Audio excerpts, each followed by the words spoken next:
because I'm going to just do it again. That's fine.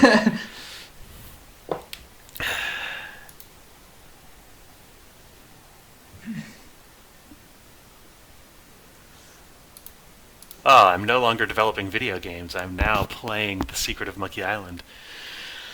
I'm really glad about this. Yeah. Whew. Oh, I should update the tweet. I should update the tweet. I don't have a funny picture ready now. I'll just quote. I wasted. I'll quote your previous funny picture. Yeah, let's just use that.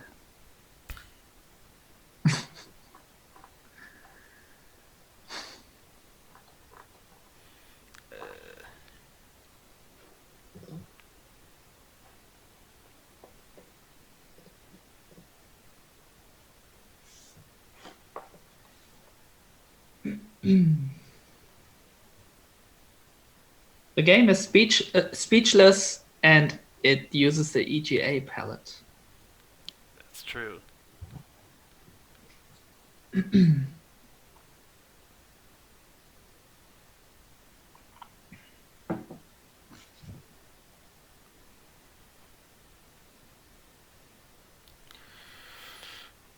Mod in speech. Give me a break. Let's see. I think we will actually talk about the quietness of the first game. Yep. Don't spoil our pre-discussed topic list, of which we have none. It's not 8 yet. What? Are we online? What's going on? What are you talking about? The CGA Monkey Island stream. God, I forget. Is that even a real thing? Does like the original floppy disk version? Oh, it does. God, CGA. Yeah. No, I forgot about that. I think that I've seen this accidentally on the Passport to Adventure floppy disks on my friend's PC once. And by accidentally, I mean I accidentally played it on his old ass computer and went, "Why does this look like this?" Just 2 colors. Well, it's not quite. It's. I mean, it's 4 or 5. What is it? Black, white, teal, lighter teal, and purple, or something is CGA. I did play it also in black and white on my Atari ST. Because we have both a color monitor and a yeah, it looks the CGA version of Monkey Island 1 could almost port to Playdate. That's that would be cool. Yeah, get called Disney. Monkey Island. Yeah, I was hoping Disney will join us today and feel like, oh, you do something about that IP.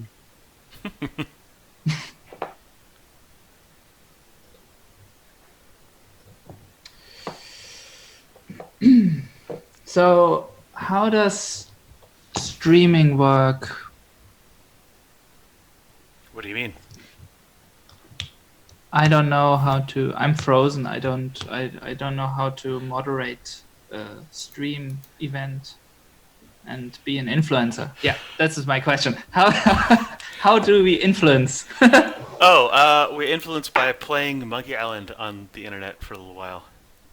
Okay, good. Yeah. Yeah, everyone is being influenced. But you're reading the chat, right? El pollo diablo. Okay, good. Supposed to say, oh, so much support. Thank you.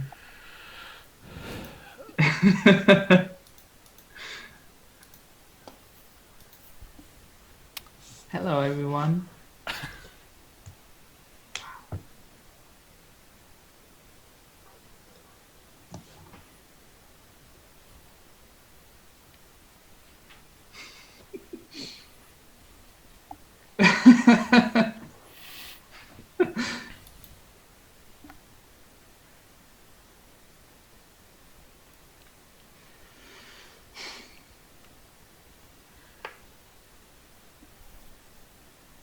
This really warms my heart. Suddenly being together with a lot of Monkey Island fans. Oh yeah, it's good. It's good.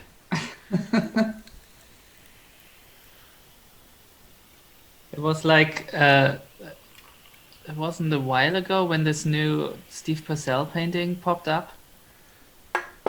And on Twitter, like lots of people are freaking out a little bit. This was also like a moment like that, like getting excited for Monkey Island with other people, like Let's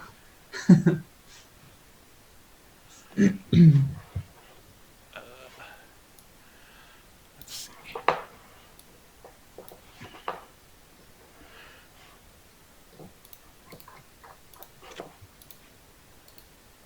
Yeah, there's a new Steve Purcell painting of Monkey Island that was made for a book about Monkey Island.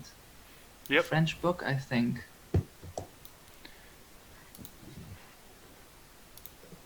Yeah, it was. It's for. It got lost a little bit under the radar, I guess, right? I mean, it's a new Steve Purcell Monkey Island painting, and it's good. If I can find the link. Oh, I'm looking for it. All right. Oh, Sean is here. Hello. I have it framed too, but you can't see it because I have a virtual background. I'm not really in the forest right now. Let's see.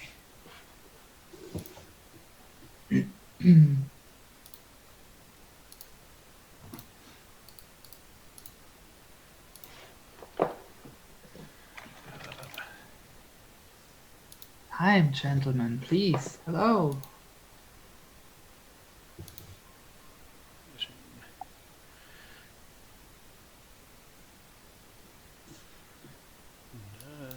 Yeah, let's see. There we go. That's the new piece that he put out. I can only assume that. Oh right, we have a stream. We can just show it. I forgot. Yeah. Yep. You forgot that we're on the internet. Oh, we are visual medium. Okay. Yeah. Oh, JP is also there. Hi, JP. Thank you for the code protected copy Yes. of this game. Let's see.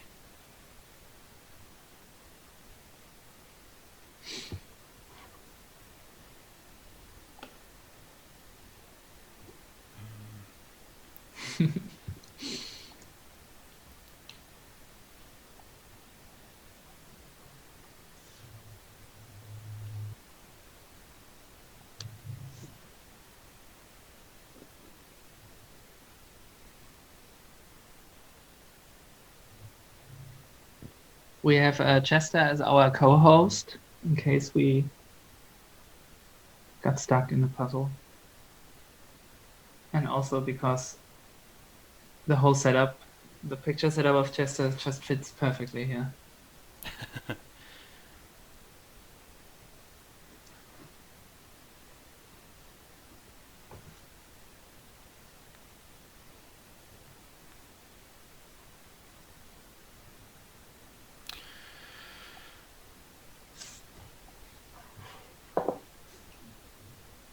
No, there's no Majora Mask Moon in any Monkey Island game. There's nothing moon related really. It's just a cool idea Steve had for the painting, I guess. Sorry, I'm just hanging out until a few minutes after we said we start, or we're starting before we start, just to be nice to people and because I'm obsessively checking all the stupid crap on my computer.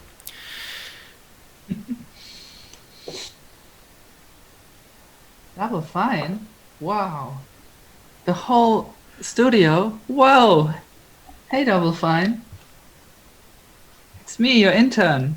Ex-intern.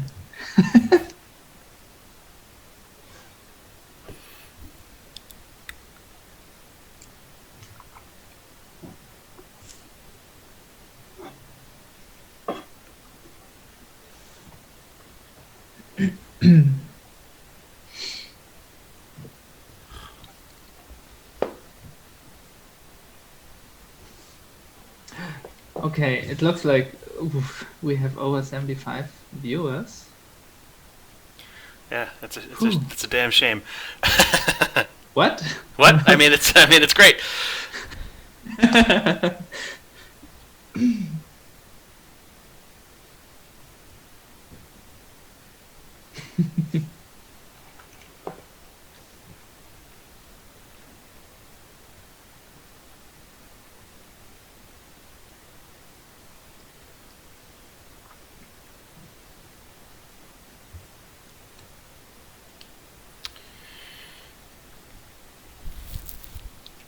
All right.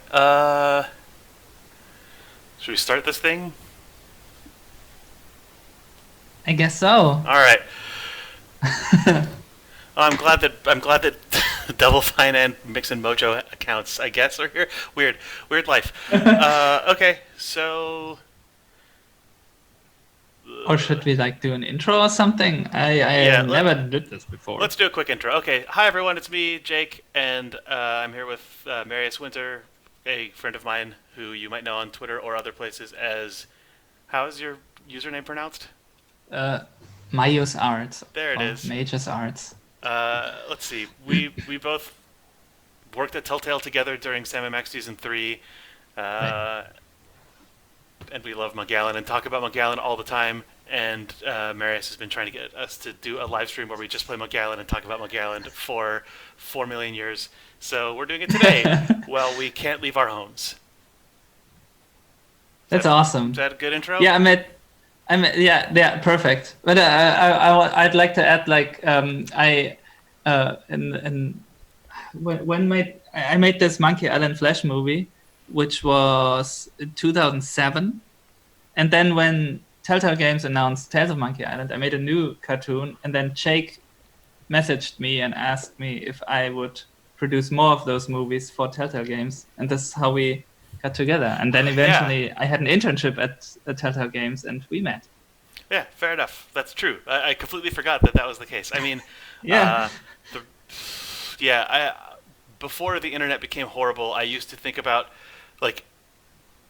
when the internet was new, my sort of metric for how a lot of people ended up meeting each other was what was the first thing that you typed into a search engine when you first got the access to the World Wide Web. And for me, it was definitely Monkey Island. And because of that, I ended up finding the website. I think I, at some point, came across the Scum Bar and Mix and Mojo and ended up getting entrenched in that community. And then from there, a bunch of those people ended up starting the website Idle Thumbs, people from Mix and Mojo and Adventure Gamers. And from those connections, I ended up getting hired at Telltale, which ended up being why I have a career making video games. So basically, because I typed Monkey Island into a search engine, I now make a video game. But I feel like you were on basically a similar path of just you made weird stuff on the internet after you found a bunch of people who liked the same stuff as you, and it's centered around Monkey Island. So here we go.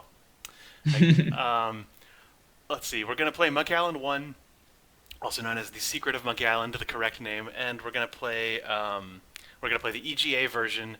And I also, thanks to JP LeBreton for hooking us up with a version of it that emulates correctly with the copy protection, because we wanted to play the correct version of this game, in which we have to answer questions about when a pirate was hanged or whatever. So it is a history quiz. History. That's true. We're gonna learn pirate history. Yeah. So why not? I think on this stream we're going to play through Monkey Island, which we hopefully both still remember how to complete by heart, because adventure game puzzles just burn themselves into your brain like nothing else. But I suspect we're just going to talk about Monkey Island a whole bunch. So, yeah. JP says the first thing he typed into a search engine was Doom level editor. If you were of the age of getting on the internet for the first time and knowing what a search engine was, it is a very good test. Oh man, it's good that I was also searching for editors, always editors for games, and I was searching for the Duke Nukem level editor. Actually. Oh, good. Oh man, Marius, you were in Sam & Max Season 3 as the tourist. Yes, right. The European tourist. I was in a Sam & Max game. Yeah, weird. Yeah, we were making Sam & Max Season 3, and then Nick Herman asked me to do a voice, and we went to this back room where we just recorded it or something like that. No, we actually recorded it. You didn't even get to go in the voice studio? You must have gone to the studio. No, I did, but there was one line that we forgot to record, and we did that in the back room somewhere. Oh, good. That office. All right, well, let's start the game, and then everyone in chat will get mad at us because the volume level is wrong or whatever else. The classic stuff's going to happen. So, all right, here we go. Please.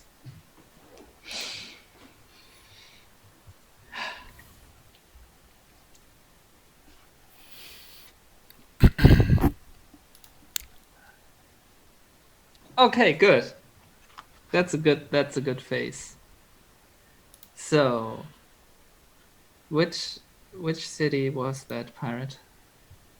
Can you actually just hold the code Saint wheel up? Oh no, Kitts. Zoom might not recognize it as a human. Yes. So, yes, I the definitely right can't read pirate, it. You'll have to tell me. and it's 1695. There you go. All right. Blurbs and blurbs. There you go. After buying the game with money. Yes, our legally acquired copy.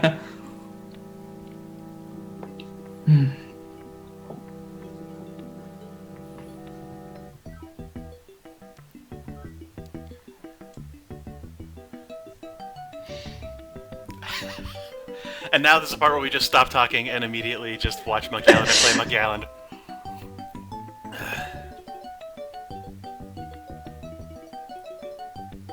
I can only say that it makes me incredibly happy seeing this, playing this again now. I think we're in ScumVM using AdLib emulation because I couldn't get any of the other ones to work well.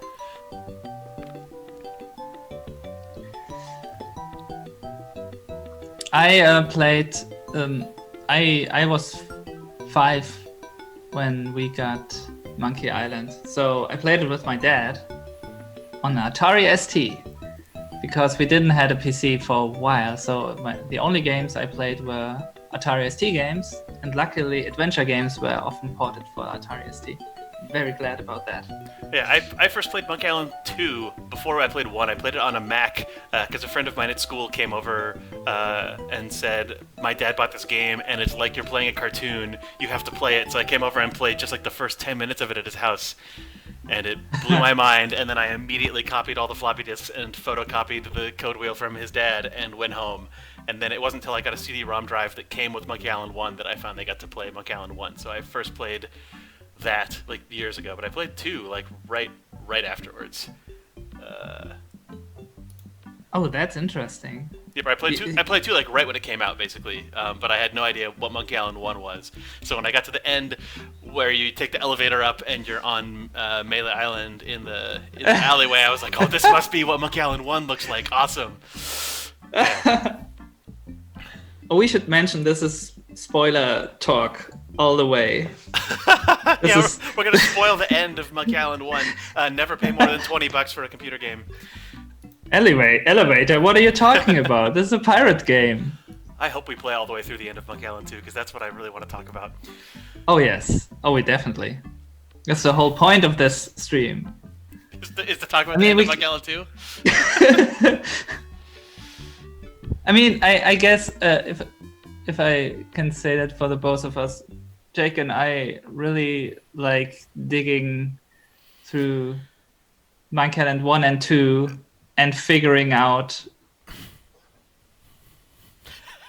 things that are well, figuring out what the mystery third game would have been if Ron made it. But I don't know. I don't care about that, but I do like thinking about just all of the weird stuff hiding in the corners of these games. I find Monkey Island 1, and especially for me at least, Monkey Island 2, just feel like they have infinite sort of pockets of weird, just good detail the further into it you go, and I will. Yes. And I think about it forever, and it's like I mean, not right now, obviously, but I usually go to Disneyland maybe once a year, and every single time that I am on Pirates of the Caribbean, my brain just immediately short circuits and only thinks about Monkey Island instead of thinking about the stuff inside of that stupid ride. And by stupid ride, I mean amazing ride. Like, this game is just sort of seared into my brain in a permanent way. So, yeah. That's awesome. Yeah, this is why I'm really excited playing this again now, because I like what I know by heart is just the puzzles and some big jokes. But every time I replay Monkey Island, like I like reading the dialogue, the jokes in the dialogue. There's so many of those I forgot, and also like these mysterious or like how lore heavy the game is. Yep. So should we just get into this, I guess? Yes. First, though, we should go over here and just look at this amazing EGA sunset. Mm. I first played the VGA version of this, like I'm sure a ton of people did, because it kind of became the canonical version. And I didn't even know that this version existed until people on the internet way later said, you should play the EGA version. And I said, I guess I should. And then I think it was JP who posted a bunch of screenshots of it, and that made me think, oh, I really should check this out. And I love it at this point. I think all the character designs are awesome. All of the amazing use of dithering in the color palette is super good. Yeah. And the sun's and there's actually a time the sun slowly change, sets. right? Yeah. Yep. Only in EGA. But don't trigger the cutscene. We'll go out later. Oh yeah. When we were testing the stream, I walked in and out enough times repeatedly that I kept making LeChuck show up and get mad at me. Good. Let's get lore heavy. Okay. On Atari ST, this room was so slow, the whole scum bar, like the guy on the chandelier, it moved extremely slowly. Yep. Alright, well, let's see.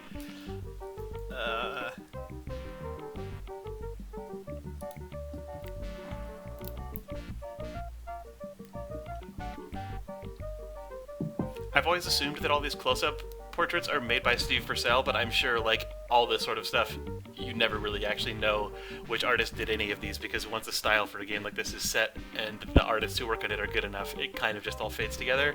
So I'm probably not going to try and attribute who did what for any of this stuff unless one of us knows for sure, but I definitely love all these portraits and all these close-ups. I feel like you can recognize the artist by how they draw beard hair. That's true. That is a very Purcell-y beard. What they are saying, I'm not reading. I'm too excited.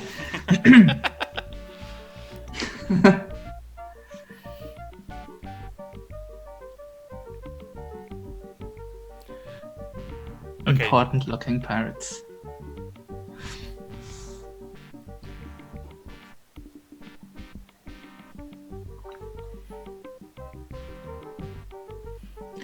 When I think of Monkey Island 1 Guybrush, I always think of this really nice, humble person. Yeah, Guybrush, especially in Monkey Island 2, he's an incredible combination of being very earnest, and then if things don't go his way, he just becomes a piece of crap immediately. But but he's generally like fueled by enthusiasm and a sort of desire to prove himself that I think is a really interesting. It's like it's both boring but fresh at the same time. That this game is such a weird, goofy.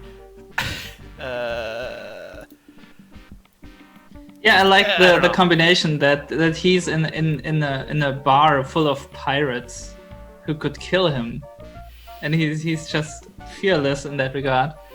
Yep, I need to think about my thoughts on Guybrush before I try to talk about it too much on the stream, or I'll just trip over myself a bunch. People, in the chat, let's see here. JP LeBreton was confirming that the EJ close-ups are done by Purcell, and then ATM Machine says the VGA versions were done by the artist Ian McCraig, who then was a concept artist on the Star Wars prequels.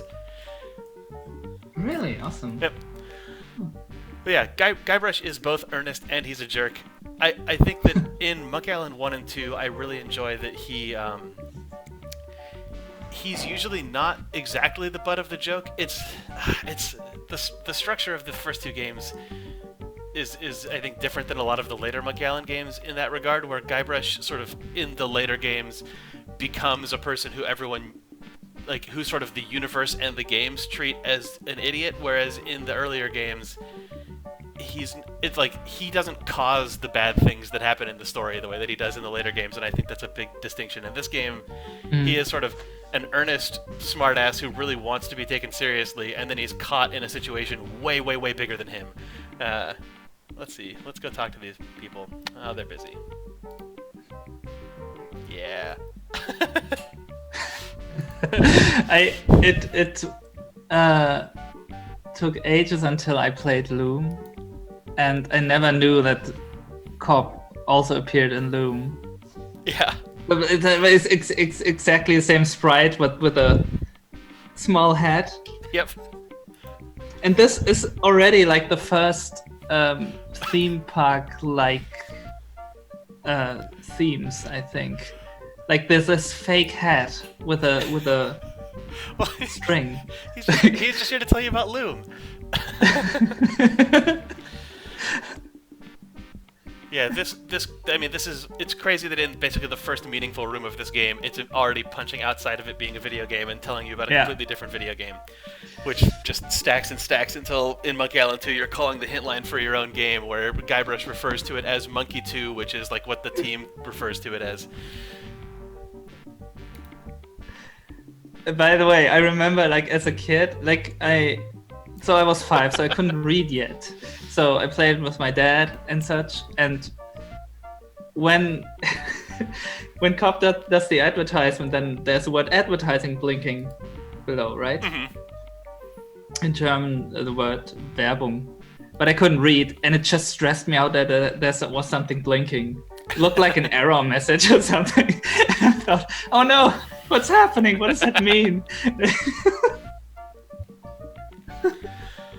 This blinking words stress me out. More lore. Great. Alright, I guess I'll go talk to the important-looking pirates. God, walking to that curtain is like a 3-pixel hotspot on the edge of the room, which no one would do anymore. Alright. Are the candles not animated on the top in the chandelier, or is it? I guess not. No, they're not. Because I like the huge effort in animating those 3. Well, they need to be important looking, I guess. Like how they shift back and forth, and like it's such a huge animation.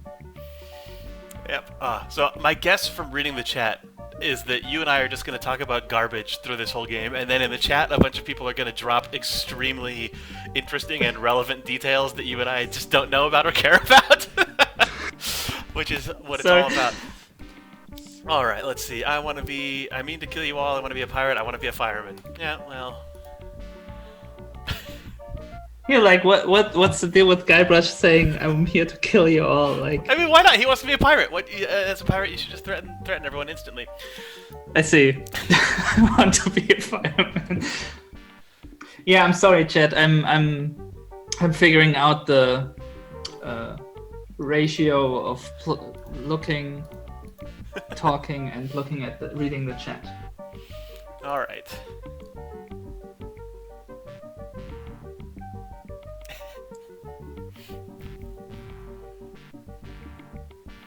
More garbage, Jake. Okay.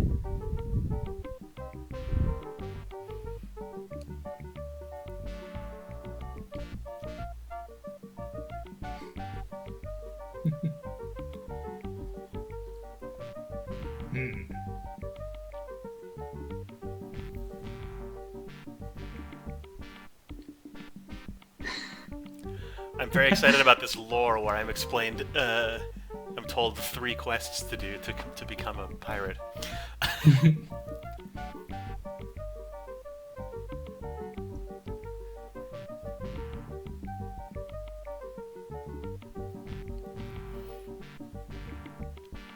I usually, when I think of animations and sprites in Monkey Island 1, I think of small sprites, but the heads of those 3 pirates, these guys are... it reminds me of Monkey Island 2 kinds of animations. They've got that, like, the talking... like, yeah, like the whole head is moving. Yeah, they're really good. Especially the third guy, the guy in the black jacket at the end, who just, like... And like on our Atari ST, that was like, whew. My dad played a lot of adventure games, and so there were a lot of Sierra games, but Monkey Island was next level, and I think that was the biggest a game can be on the Atari ST. Huh. That's a nice rhyme. JP in chat is asking if someone has ripped the voice from Special Edition and compiled it into the Talkie format that's playable in ScumVM, and I'm pretty sure the answer is yes. I think there's things called like the Ultimate Talkie Edition that have like all the different configurations of Monkey Island games, but you can slam the voice into it. But we're playing with just the regular old thing. Do I really want to learn more about swords, thievery, and treasure hunting? I think I don't. I think I'm just going to tell them this. Ultimately, yeah. Oh, I shouldn't look at the Twitch screen because that is a huge delay. Yeah. Yeah, I'm just gonna go. But what is the what do they say about the treasure? Oh, let's find out. Wonder.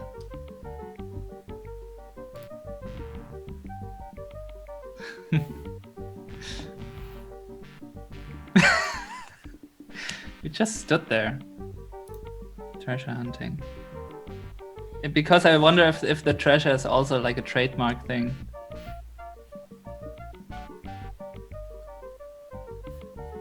The legendary lost treasure. It's definitely a brand. Yeah.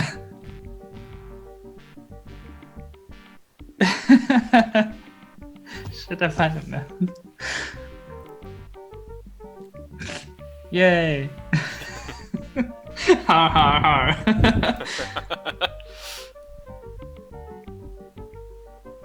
Ah, Double Fine is Spaff. Okay, that makes sense. Hey Spaff!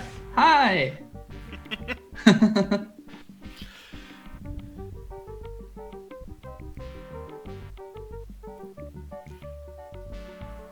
Right, Dynamo scum.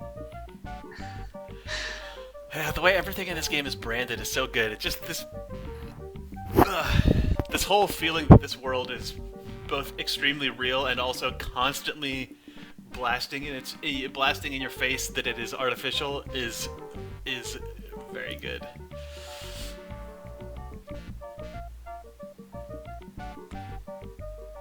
I will tell you how I'm doing so that I can complete puzzle chains. Yeah, I watched Westworld and I thought it could be a huge Westworld setting. Well, yeah, I mean, Monkey Island is. Meanwhile. Ah. Oh, the LeChuck theme. Yes. Hell yeah. This music makes me happy whenever I hear it.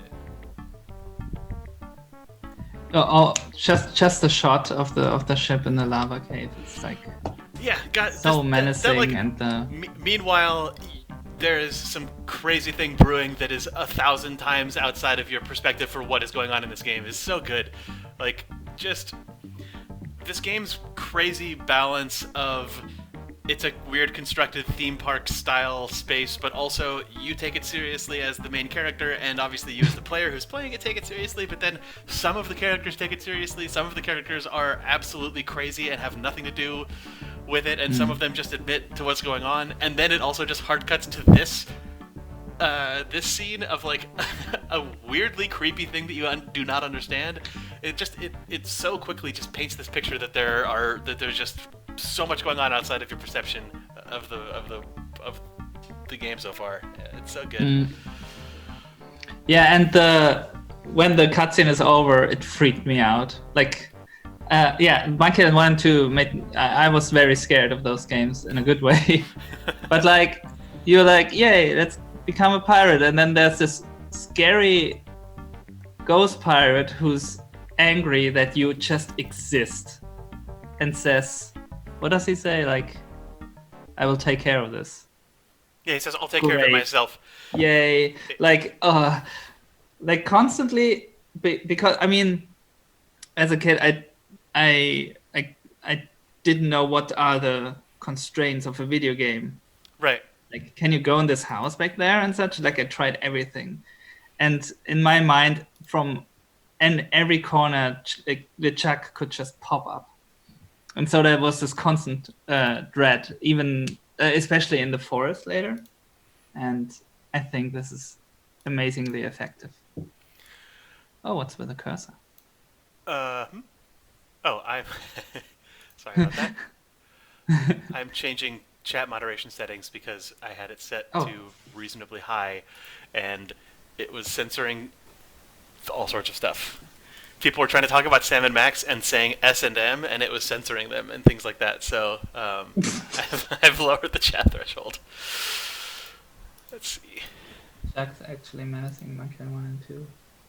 Yeah, Zombie LeChuck That is. Yeah, I'm really fascinated about the zombie LeChuck sprites. Yeah, the meanwhile cutaway, it feels like it was maybe a concession to, like, in Maniac Mansion, it would cut away and there'd be people moving around in the same house, and that was sort of a real time thing where the characters who were coming after you were literally in the same space as you, which has a sort of 80s teen slasher feeling, which is what that game is going for. But this, where it just cuts away and says someone knows what you're doing and is coming after you at a far later time, and you have no idea of what it means, is so good at you, like, it creates this immediate weird sense of dread. Yeah. And here's the next thing that kind of blows my mind is like this, like people walking around in this town. Yep, that was. Oh, go ahead. Like the effort of having people walking around that are not important to the game, and I completely forgot what I now see is that there are lights going on and off in different rooms. Yeah, it feels like you're just one person inside of this game, especially for when this game came out in 1990 or whatever. Yeah. The feeling that this is you're not the only story happening inside of this space. Again, just like, oh, there's more going on all around you. Let's talk to this guy. Also, it being dead silent is interesting, especially given every later McGallen game is just a sound explosion. Exactly. Yeah. You want to talk about sound? You love the silence of early McGallen 1. Oh no! Now that I want to talk about it, I don't know what to say about it. But it's you can think about it. One interesting thing, about Monkey Island 1 and 2 is like I love how in Monkey Island 1 it's quiet, and the atmosphere, and Monkey Island 2 has music in every room, but I love Monkey Island 2 as well, but for other reasons. But I guess we talk about both of them when we get to the end. But here right now, like how quiet this game is, and also combined with the visuals that like the screen is mostly blue and it's dark, like it's night. I think it would have a completely different, less interesting atmosphere if it would be daytime on Melee Island. Yep. Yeah, that sort of perpetual dusk of this first area is so good. I don't have enough money. I don't want it. I don't even want your map.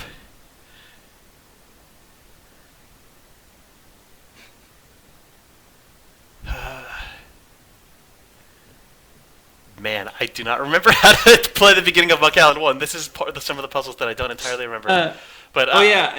In the kitchen we should have got a lot of important. Oh yeah, I'll go back and raid the kitchen. We get there. We get there. We just gush about how this game is made.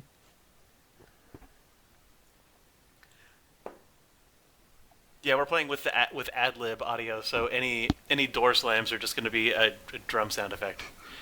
What?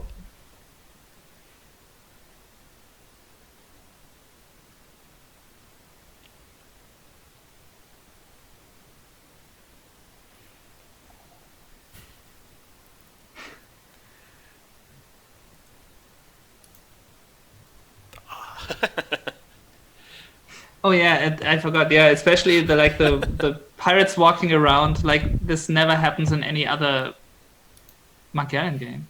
Yeah, I think that. No, it happens in Monkey Island 4. It happens in Escape from Monkey Island. Yeah, they brought it back. Yeah, but yeah, Monkey Island 2 doesn't have that.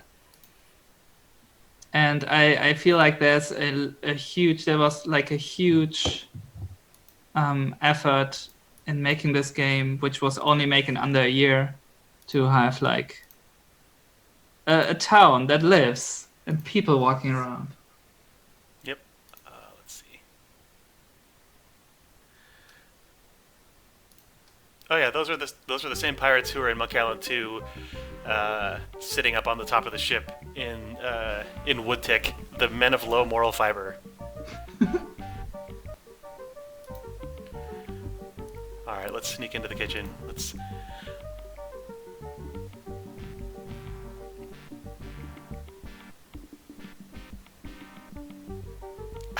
Should I be reading every line of dialogue? I'm sorry, I'm just talking over it the way that I always would. If you guys really want me to do that, I guess I can. Seems like a bad idea. Oh, where's that? Come on, buddy. There we go. Just wait for that guy to get off the screen, and boop. Okay, give me all the stuff. Give me the meat. Give me that pot. Oh, there's that. The seagull from Loom. Yeah, alright. Get out of here. Get out of here. This puzzle, as a kid, was super hard. What a jerk. Like, okay, I have to hit this one word really quickly, click on it. Oh, right. I guess I could have done it right then. Get out of here. Give me that fish. Whoop. I like. Oh yeah, I'm glad that the bird returns and it's just kind of annoyed. Really, just like, where's the fish? Goes again. Oh, if you're wondering if Steve Purcell was involved, there's a Pillsbury Doughboy on this wall in this kitchen. Oh, I didn't know that. That's gotta be a Steve thing. Yeah. I like that someone drew a skull on that wall over the kitchen. By the way, I always wondered, what are these two holes in the back? Did someone shoot cannons in this? Yeah, that must be, or someone poured grog on the wall and it eroded the wall. Right. Or shadowing. Yeah. That seagull puzzle where it's suddenly a real-time thing where you're just banging on a plank to keep a board out of your way. It's one of those things that shows, I think, that this was an early, at least LucasArts style graphic adventure game before sort of what the official rules are of what an adventure game were codified. I feel like the longer this style of game existed, the more people would say like, oh, well, you don't do that.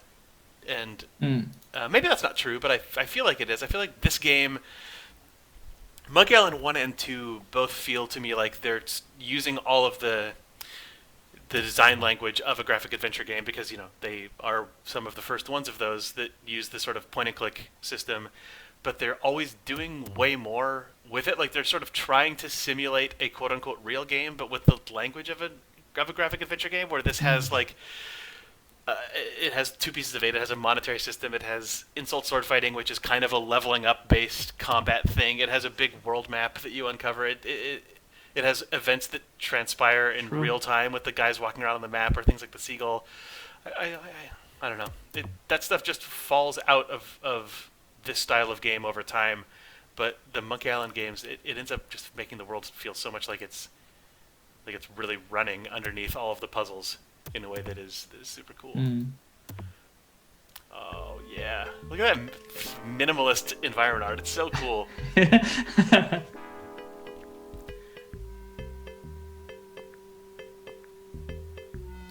that guy. True. Oh, that's a globe. I always thought it's like a helmet. Like, look. Oh, there's my buddy. A weirdly iconic object.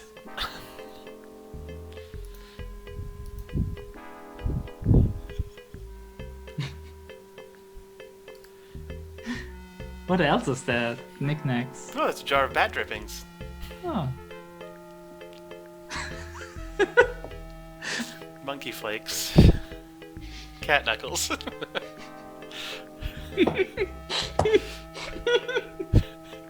You love it. Yeah, I mean, with the dramatic turn to the camera, like... Let's go, here we go. As if Guybrush comments to the audience. Problem Machine in chat says the rubber chicken is iconic because whenever you get stuck, you try to use the rubber chicken on literally everything. Yeah, fair enough. Rubber chickens with pulleys were not a thing before this, and they were not a thing after it either. It's only this. How much for this keen-looking chicken?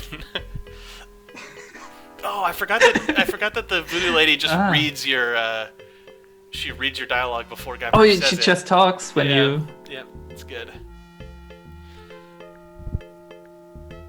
No. Movie squeaks.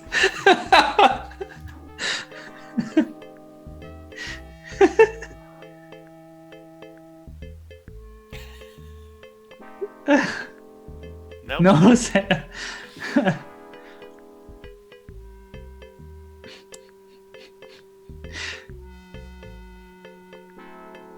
Lucky guess.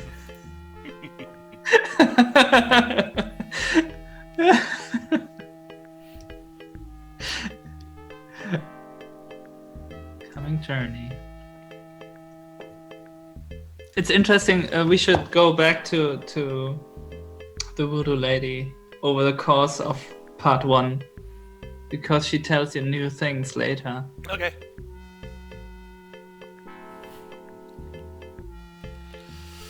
Yeah.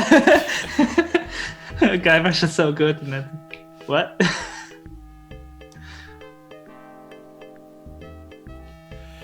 Yikes. Gross. It's funny. I really like the voice acting in the later Monkey Island games. I think that the casting is really good. I especially like all the leads as they were cast in Monkey Island 3, like Dominic Armato as Guybrush and Earl Bowen as LeChuck.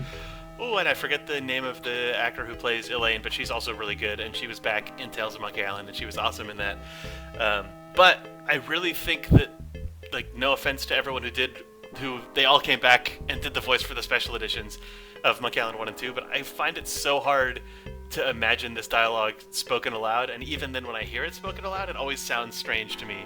And I never know if that's just because I read it silently for decades before they put voice in, or if it's actually just because the writing is meant to be read. Like, it almost, like, thinking about this being read aloud, I would almost prefer that it was, like, just Dominic Armato and he was treating it like an audiobook or something, you know? Because it feels...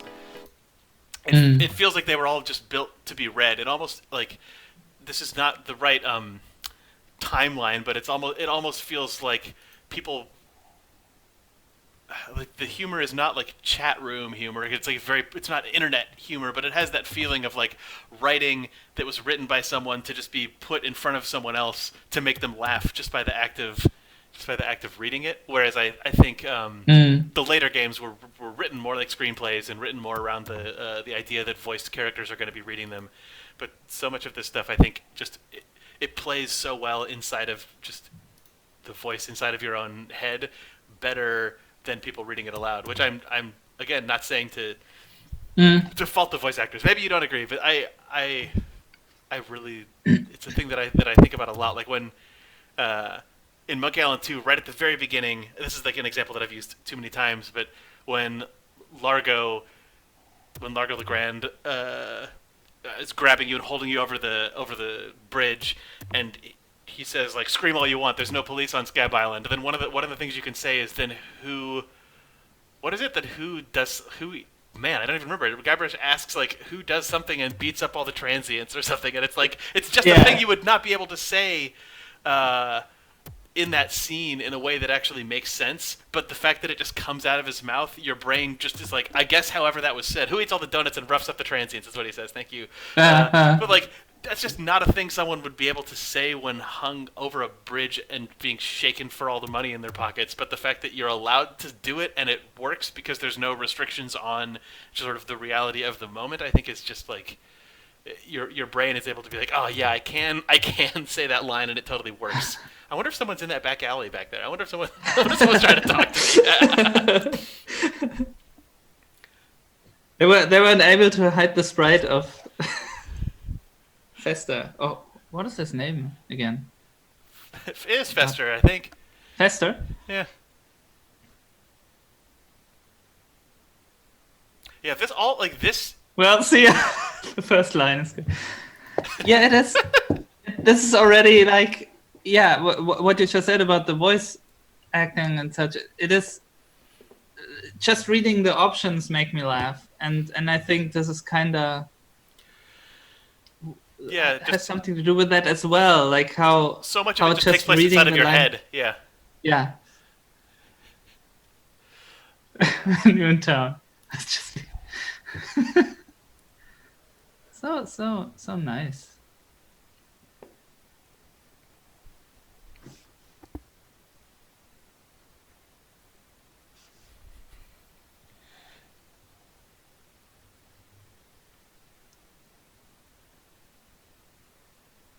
I think overall LucasArts was always good in talking animation, like going up, down, left, right with the head.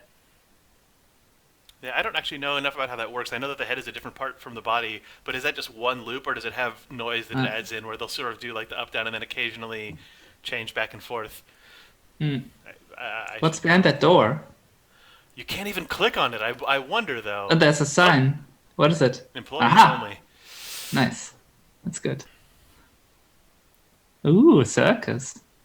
Love circus. Weirdly ominous poster given the future. This alleyway, whatever. I played Monkey Island 2 before I played Monkey Island 1, so when I first popped out of the elevator at the end of Monkey Island 2 and got to this alley, I just thought, what is happening? It was so baffling to me, and then it was such a thrill to play this game for the first time afterwards and come around the corner and go, oh man, yes! I really wonder how that feels, because you play a game where every background is hand-drawn, and then you see these backgrounds which have all these lines.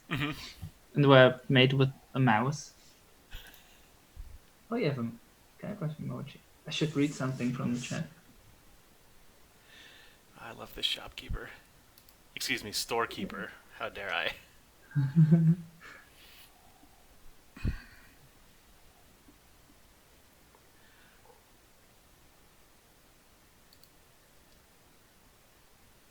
Oh, right, I just want to browse. Do I want to browse?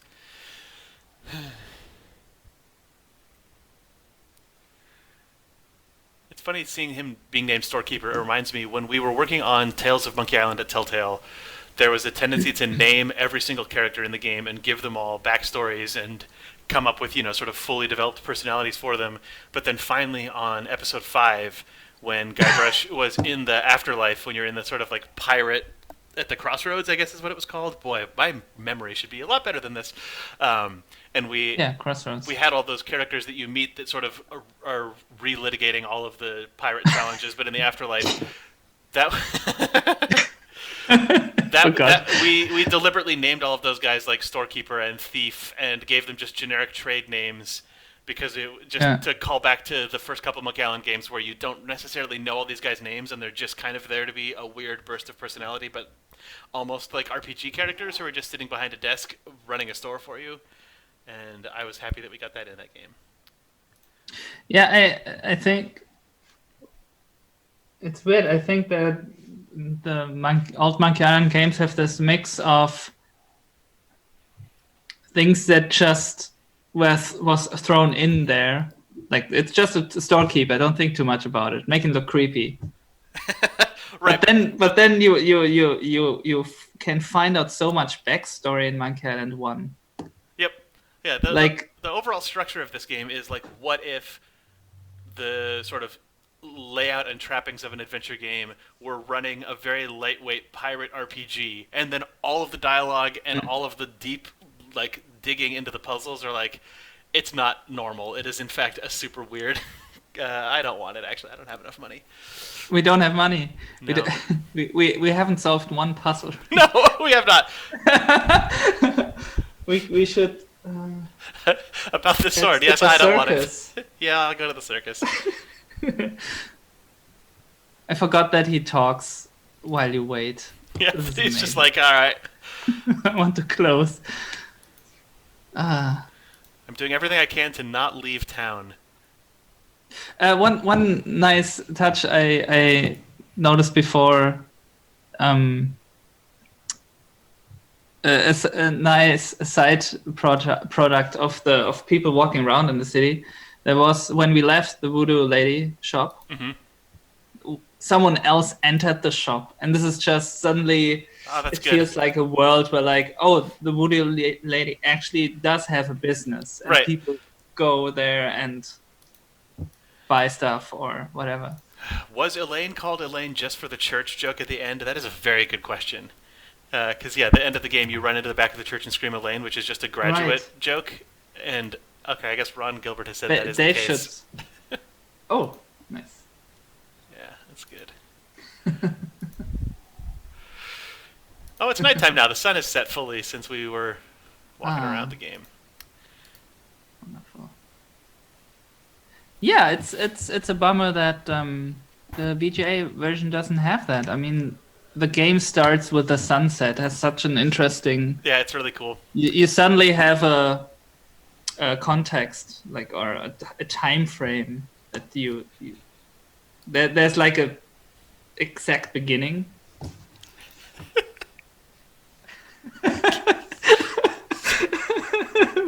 What line is that? There is a good. Call me Squinky. Yeah, like that. Sometimes. Yeah, what I meant before, like, I think of Guybrush as this nice, humble person, but then I forget like how random and out of his mind he sometimes is, and says like, "Call me Squinky." Like, why would you say that? I don't know. Yeah, his combination of like really wanting to be taken seriously and really just wanting to be a pirate, but then also say like his dialogue includes things like, "I thought I wanted to talk to you, but I don't." It's very good. Yeah, it's all when we get to Meat Hook. Yeah, the Guybrush is extreme. You can be extremely mean there, and I feel bad because the jokes are so good. I'm always saying the mean things. Change your name.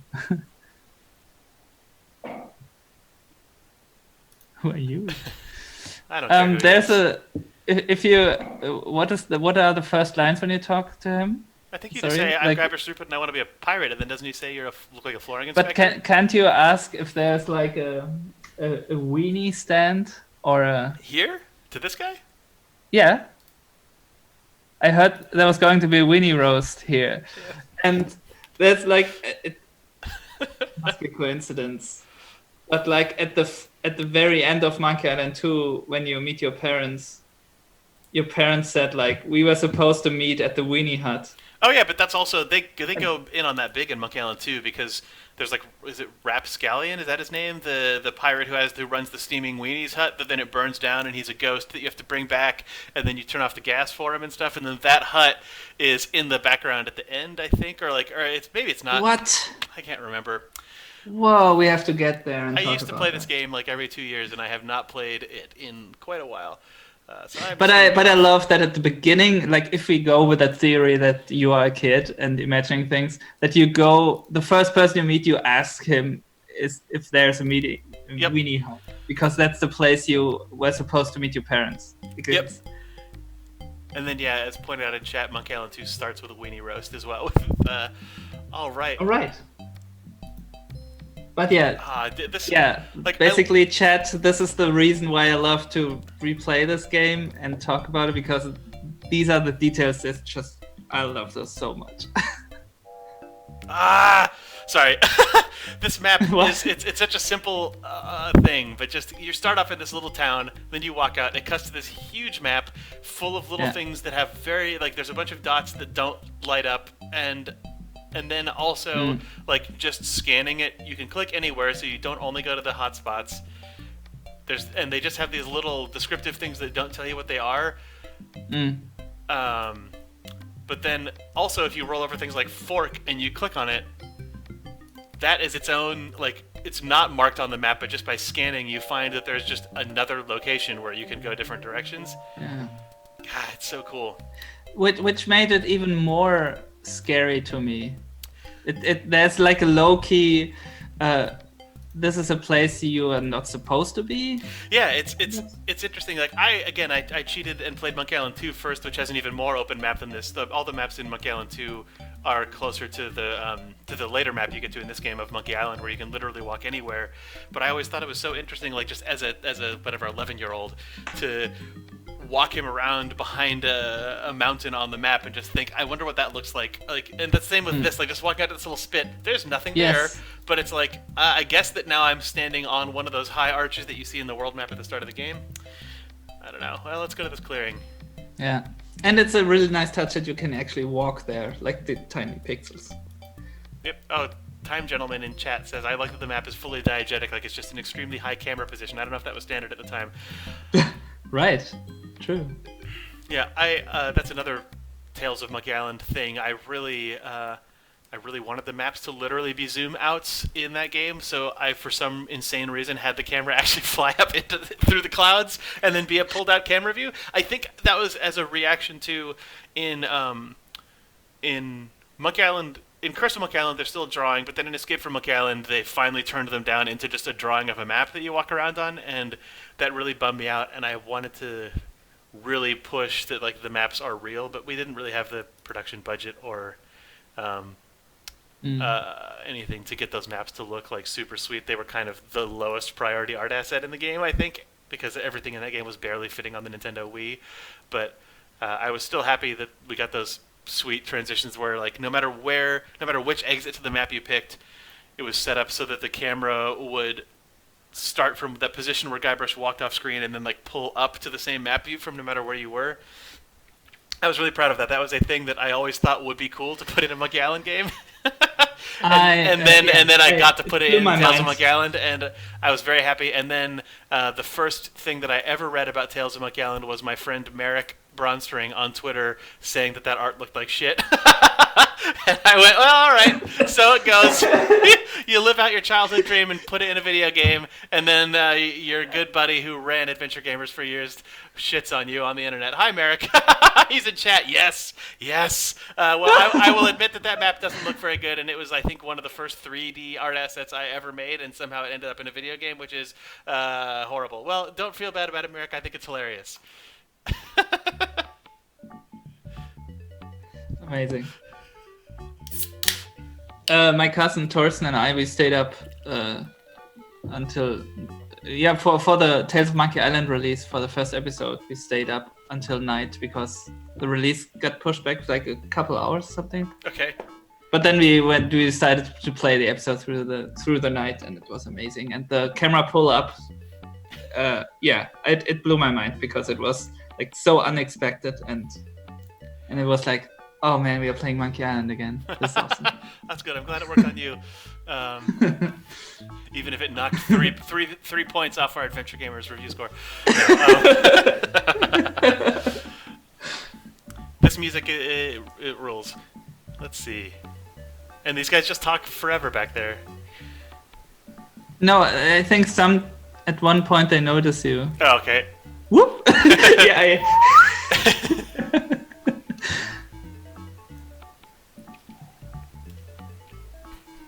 I like, there's one point, so Guybrush always looks left and right. And at one point, he messes it up. There. Yep.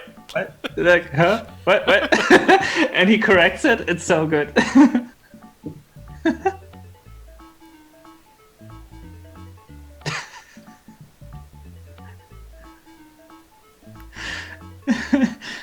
I think the most of what you see of Guybrush is this low pixel straight look. Yep. And how he looks at the camera, I think it has a lot to do with the same thing you talked about voice acting. Like, you project so much. So if you keep this face, what's going on in his head right now? And yep. It's totally unknown. And then he says, like, sounds good, I'm doing it, yay. Of course I have a helmet.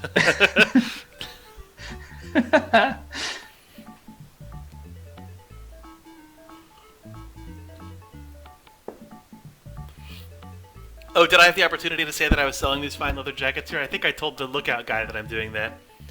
You did at the beginning of the circus. Yeah, apparently that is a reference to the fact that LucasArts made leather jackets for employees, and then you had to buy them, I believe, was the deal with that or something. So, like, the idea that someone is just peddling leather jackets on you. I don't know if that's apocryphal or not, but that's what I remember hearing at some point. If this is the case, I can imagine the developers just laughing their butts off doing that joke in the game. It's a Last Crusade joke, is it? Oh, it was in Say that in Last Crusade. Was it in Last Crusade the game, or was? Oh, I see. Yeah, of course. Indiana Jones just says I'm selling these fine leather jackets. Of course, that's his stupid way to get out of something. Is it in the movie? I definitely don't remember that being in the movie. But I can't tell you. I can't say I've watched Last Crusade in quite a long time.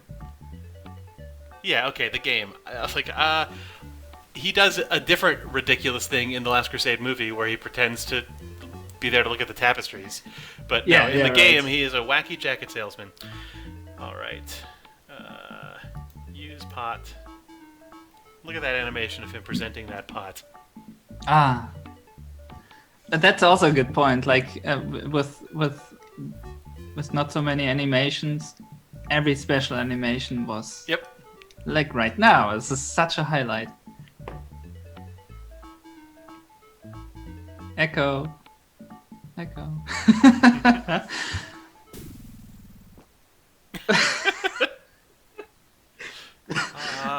It works. What were they testing again? I forgot. I think they were just testing if the cannon works. Yes. They produced a complete new font just for this joke. Just for that. They couldn't just flip the font. They have to produce a new font. And it's worth it.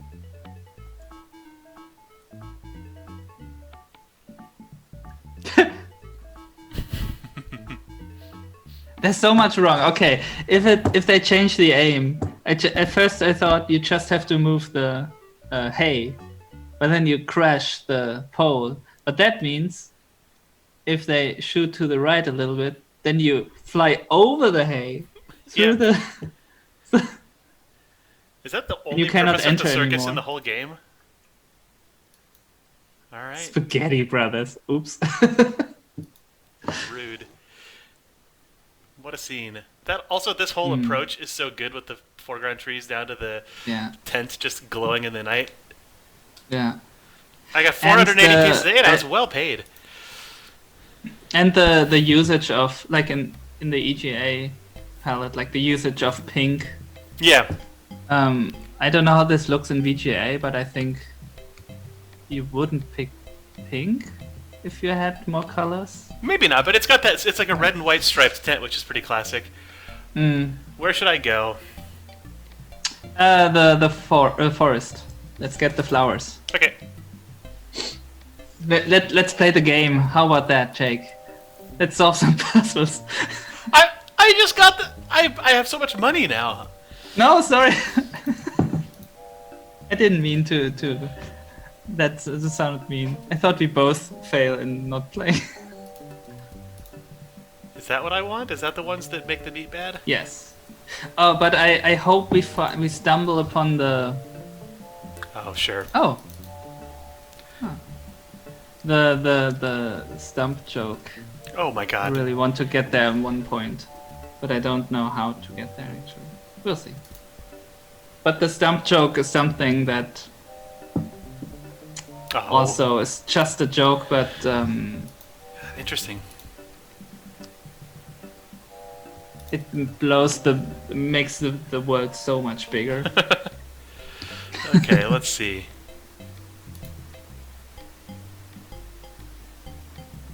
Now people walk around the map. Look at this guy. Stop. I'm mighty tired. How much is it tall? A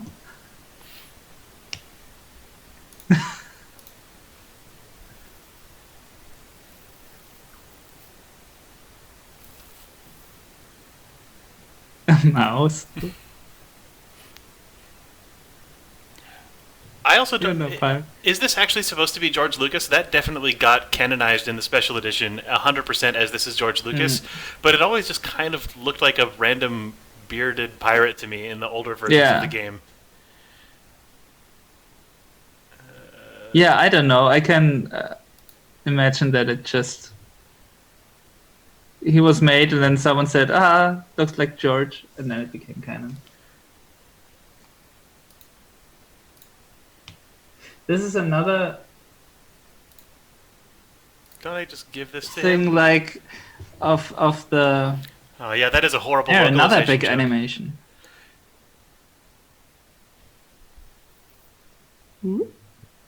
Yeah, I don't know why that's supposed to be George Lucas. It's weird. I don't think it is. And yeah, I love things like how the club just flies back into his hand. And I just imagine, because I personally would do that if I would make this game. Just play it backwards? Oh, I have to animate how he gets the club, but he's too far away. Let's just do it backwards. And I think they redo that in Monkey Island 2, where it's like... Oh, there's the thing with the fisherman where he's got an extra pipe and an extra hand for a second, and then Guybrush can just ask him what's up with that. So I think... That too, but I mean, like when Guybrush jumps into the water, he does this cool... Oh, then he goes whoop, but he dives back out. Yeah. Exactly, it's just the same animation backwards, and I love this kind of solutions. Yeah, so when you first played this, did you play it in German or in English? In German, and I couldn't read. So do you remember how... Okay, you couldn't read. So how is the red herring puzzle localized in German? Because that is definitely a like English idiom. I would have to research that, because I also have this strange relationship with Monkey Island that I don't remember solving puzzles. I watched my dad play it, and when I played it myself, I quickly used walkthroughs. So I never really experienced, like, if someone asked me, is Monkey Island difficult? I don't know the answer to that, actually. All right, that's fine. I also have to point out that right now Guybrush is scaled in a way that makes his face look hilarious to me.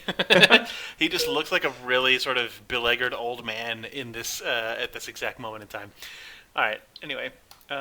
Also interesting to come back to a place, because seeing that the troll is just gone is interesting. Man, Stans has no music in the early versions of this. They only added music for the CD-ROM, and it's a different, very weird song than he gets in the later games. The development time of the game was only 9 months. Yeah, that's crazy. 9 months. All right, well, let's see. And they started Monkey Island 2 like a month after they shipped this one. Yeah, it's crazy.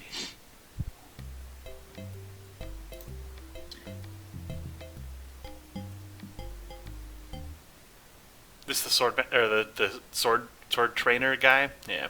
Yeah. I don't have a sword yet. I don't know what I should do. Do I have enough money to buy a sword? Yeah. I think we can solve tons of puzzles in the city now. Okay.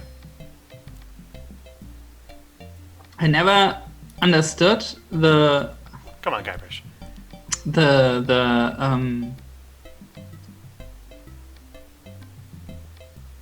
How do I explain that? You know how we go now over a bridge, and I never really understood that it felt like the village is on a small other island to me. Oh, but it's probably just that there's a little bay right there, right? There's probably just a little inlet. Yeah.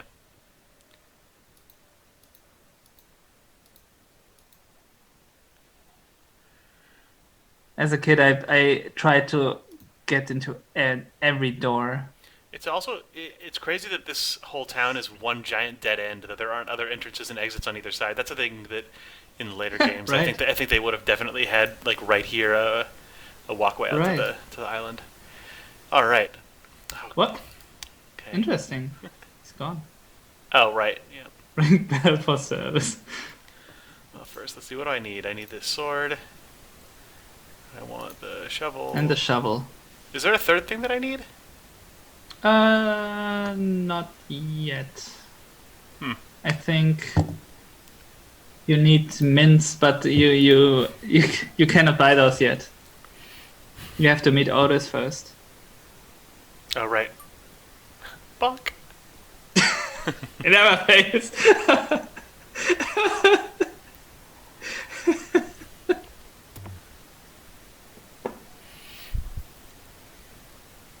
What do you want?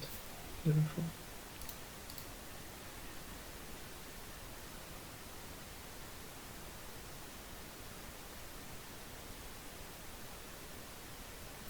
Oh, my dad is here.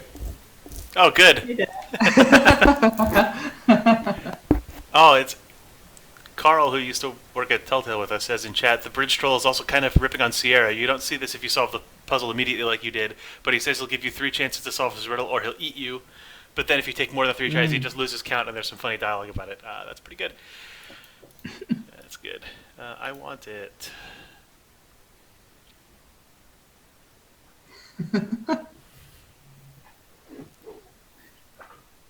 Is there white noise from the game?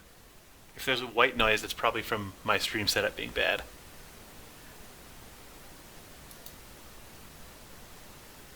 Or me, I don't know. Yeah.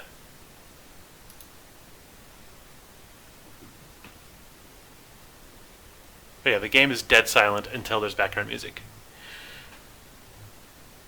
I love that. I really like this guy that just does not care about you at all.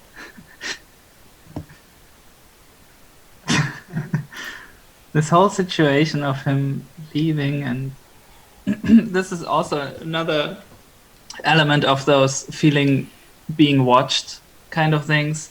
There's Festa you met before, who says like he's watching you, and then the shopkeeper always returns immediately if you try to steal something. Yep. Like,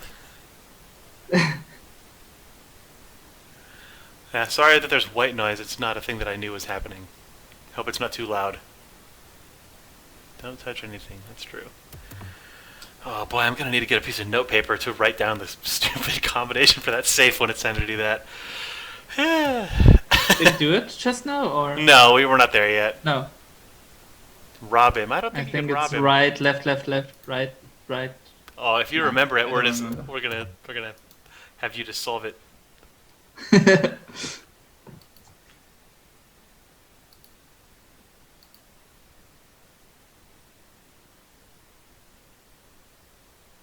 a victim of society. Yuck.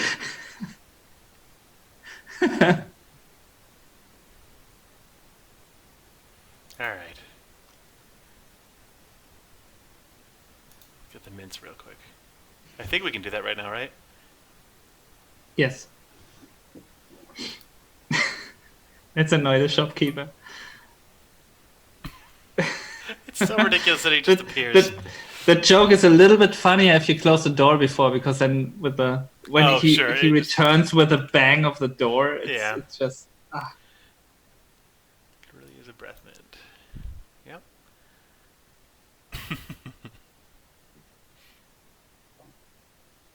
Please take a whole roll.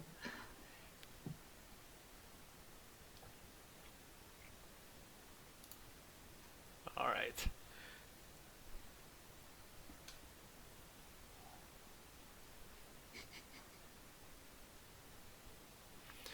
So we've completed 0 trials of the 3 trials.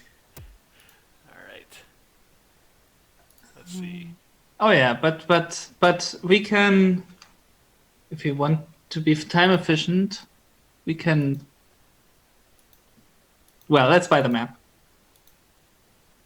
We can. Where you go? What's your plan?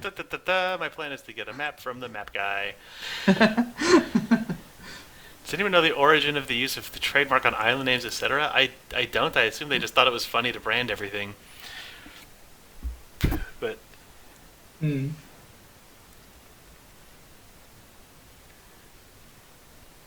And it also fits to this overall feeling of this is kind of. It's as a constructed space, yeah. Oh yeah, there's a good line when we meet a random pirate in the map. Where you ask him why he talks so weird, and he's like, "Come on, pirate lingo."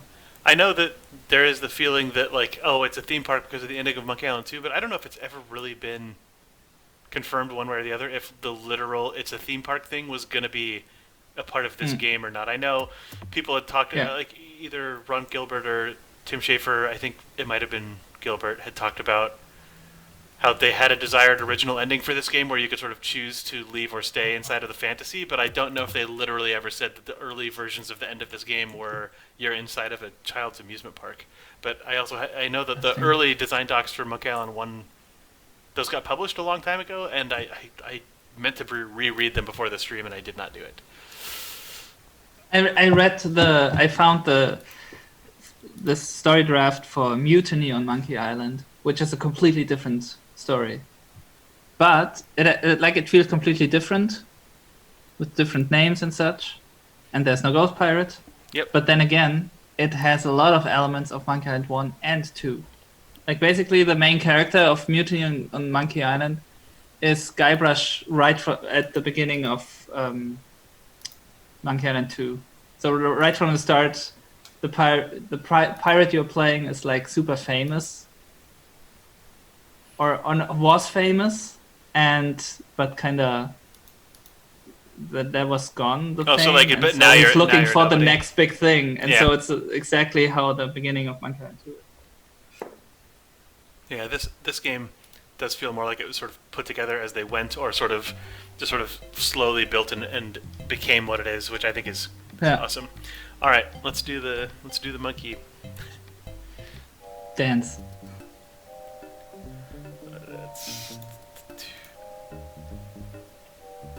I like the tiny detail. The first time you talk to the map seller guy, he shows you a map, and you actually can see in this tiny sprite that there is a path and an X. I like that detail because it then... Where is that? I don't know. It adds, like, the first time you talked to the map guy, and he is like, he shows you a map. Oh, and it's a real map. It's a real map, and I like this addition to that, because then it adds this other element that he actually has maps. And Salty Horse in chat was asking if right click lets you use the highlighted verb. Yes, it does. So.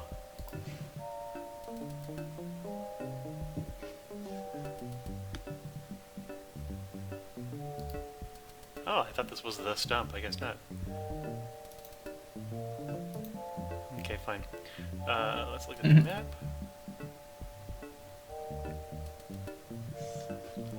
Left, right, back.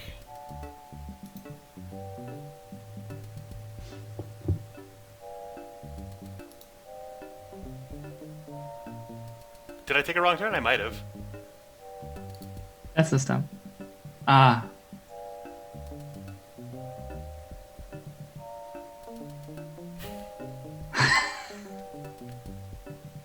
So, like, to me, it's so good. It's such a good joke. My kind one had four floppies. Yeah, you have them. I have them right here. Here they are, and I hope Magnets didn't destroy them yet. But 2, how many floppy disks does 2 have? Far fewer than 22. But and it goes up the number, right? And it is to me this joke is mind blowing, because the ending of Monkey Island 2, I always kind of felt it was just the ending of Monkey Island 2 kind of thing, and tunnels and things were just a part of Monkey Island 2. And then you hear Guybrush say, "Oh, there are tunnels," and this is like. Oh, this sure. was never planned, of course, but like... Right, the idea that there is some sort of interconnected thing down here, but it's also just a big tease. It's like something even cooler is down there. Yeah. Oh, no, it's not. No, it's not. Don't go there. That must be frustrating if you're stuck in this game and then you think you finally found something new.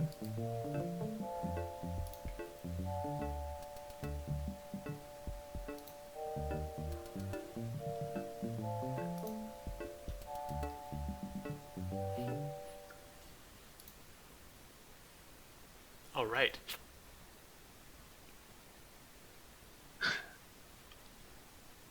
If Ron ever makes Monkey Island 3A, he should distribute it at discs 22, 36, 84, and 140. I like this idea.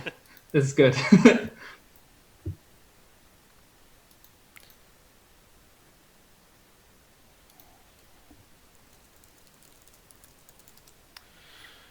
There you go. Oh, there's another part that scared me coming up. Look at this. Yeah, what is that? Beautiful plaque. It is. I always thought it was a trash can, with a lid where you push the. Yeah, I think it's supposed to be a sort of just like mid-century style cement slab like you'd see in a national park. It definitely has no dithering on it. I wasn't reading, so. But yeah, this when you mentioned that like the theme park idea was mostly part of the next game. Yeah, because this isn't really theme parky. This is more just like this island is so bombed out by tourists that it has a national park sign inside it for the treasure. All right. Okay. Yeah, I did count of that way. It's.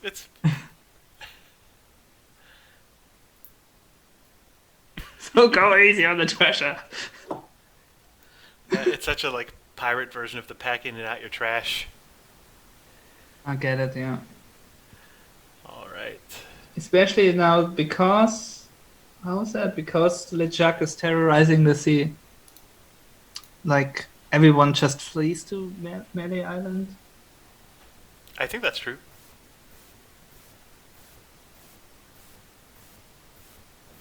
Yeah, this camera pan scared me so much because I thought, oh, someone's coming.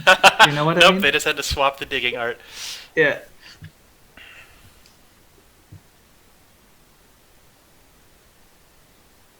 Oh boy, it's a T-shirt. He's even excited about that. Yep.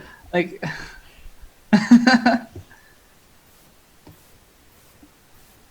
I think Monkey Island 2 Guybrush would have left that hole. Yeah, Monkey Island 1 Guybrush is a nice boy. Yeah, he haven't left the cross, the X. I found the treasure of Man Island and all I got was this stupid T-shirt. Good. All right. Let's practice sword fighting. Or should we go? Yeah, let's do it. Let's practice sword fighting.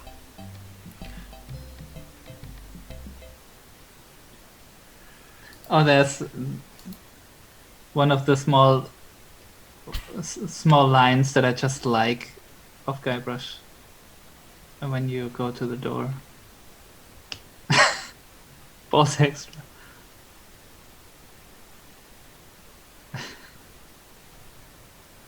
Yeah, right at the beginning. What was it? Like Guybrush is so nice, and he knocks. I think I'll knock. This is nice. I'd always, it would always be polite.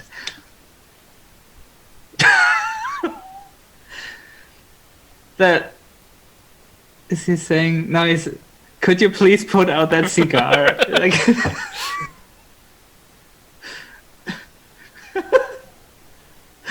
Aww. Yeah.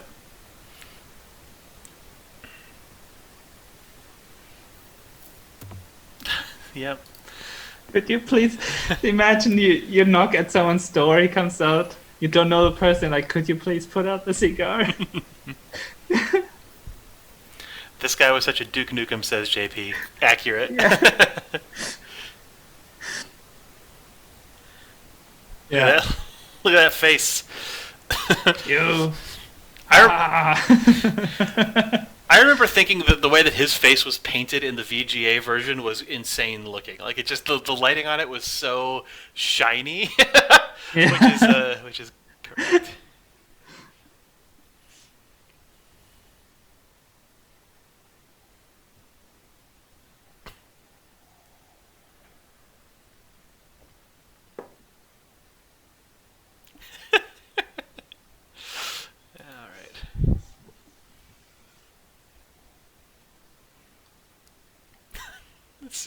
So stupid and good that you could just be like, yeah, you're right. Yeah, you're right. I guess I don't know what it takes. I was reading the chat, damn it. I like your spirit, come on. Oh, did you have to do the... I just said that he's wrong over and over again. Oh, this is cool. All I have is a dead chicken. I figured you'd do it for free.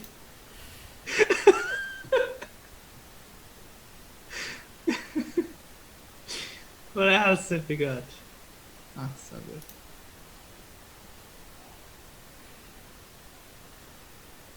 Good.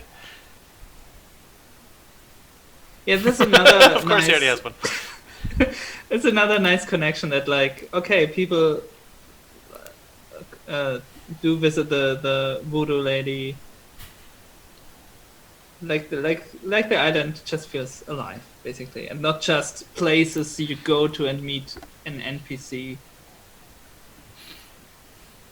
And how he talks about Carla, that they in the past fought together and such. This is really nice.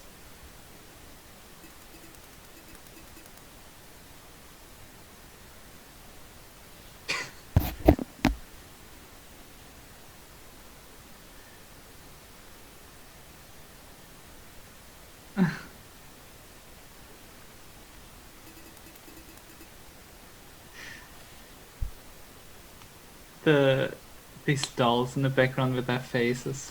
Yep. At the heart.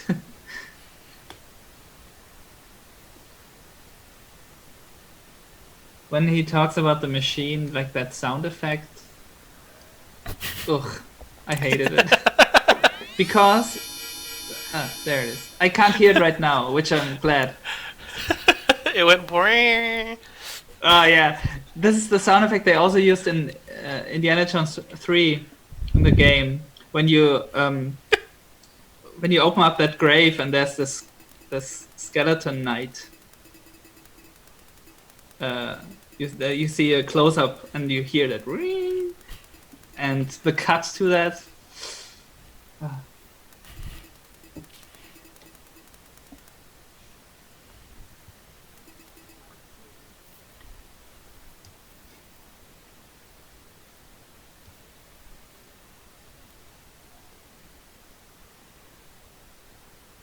Worst sound in Monkey Island is a parrot in Monkey Island 2.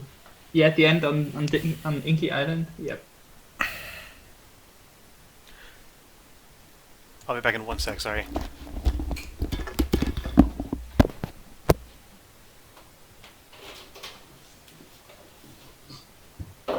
Jake can't... Now Jake misses how to do insult sword fighting. I have to explain later.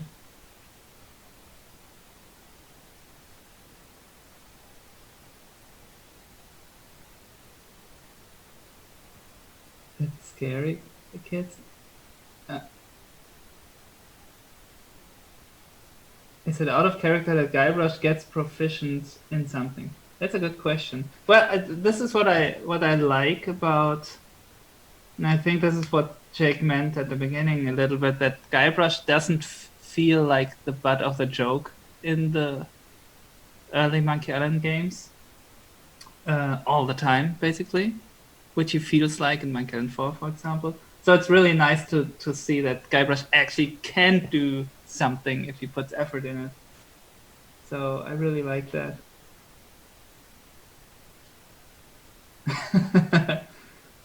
Jake doesn't need to look at the hint book because we have Jester right here in the chat. But Jester's busy right now, so.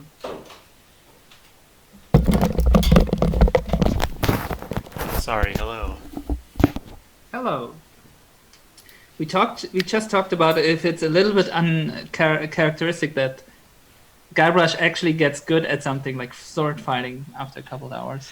Yeah, well, the sword, it's because the part where you actually swing a sword around doesn't matter, I guess, so you're allowed to get good at that. Oh, yeah, true. That's true, yeah. Guybrush actually does achieve most of the things that he sets out to do, especially in the early games. Everyone else tells him that he's a piece of garbage, but he generally proves them wrong in these games, and then I think he becomes increasingly a goober in the later ones. JP compares Guybrush to the dude in The Big Lebowski, where he occasionally does smart stuff but then screws up colossally. I think that's right. Is that Guybrush, in the sort of, he's not a complete, he's not incapable of just performing human tasks, and he does eventually succeed, but he ends up massively self-sabotaging sometimes. Man, I hadn't noticed that poster back there. It's really good.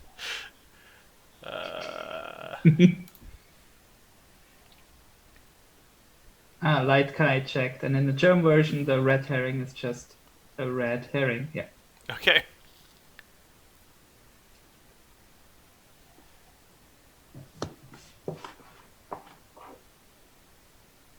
But I mean, like, it's still better than the monkey wrench in Monkey Island 2. Yeah. So you just can't translate everything. Razor sharp.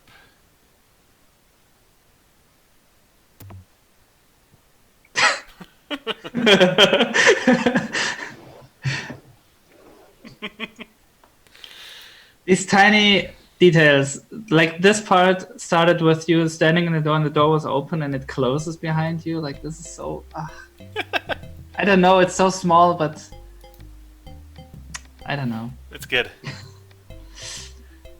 And this is another time that Guybrush talks to the audience. Yeah. Yeah, he rarely does that. But it was good right there.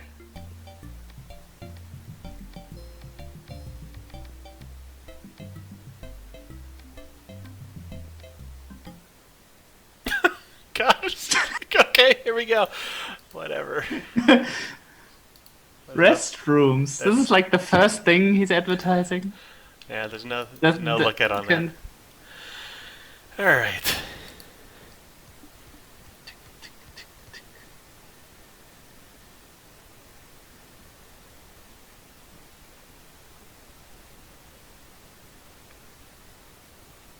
This is such an inefficient way to... I hope you can ask me, Took, why there's no normal bridge.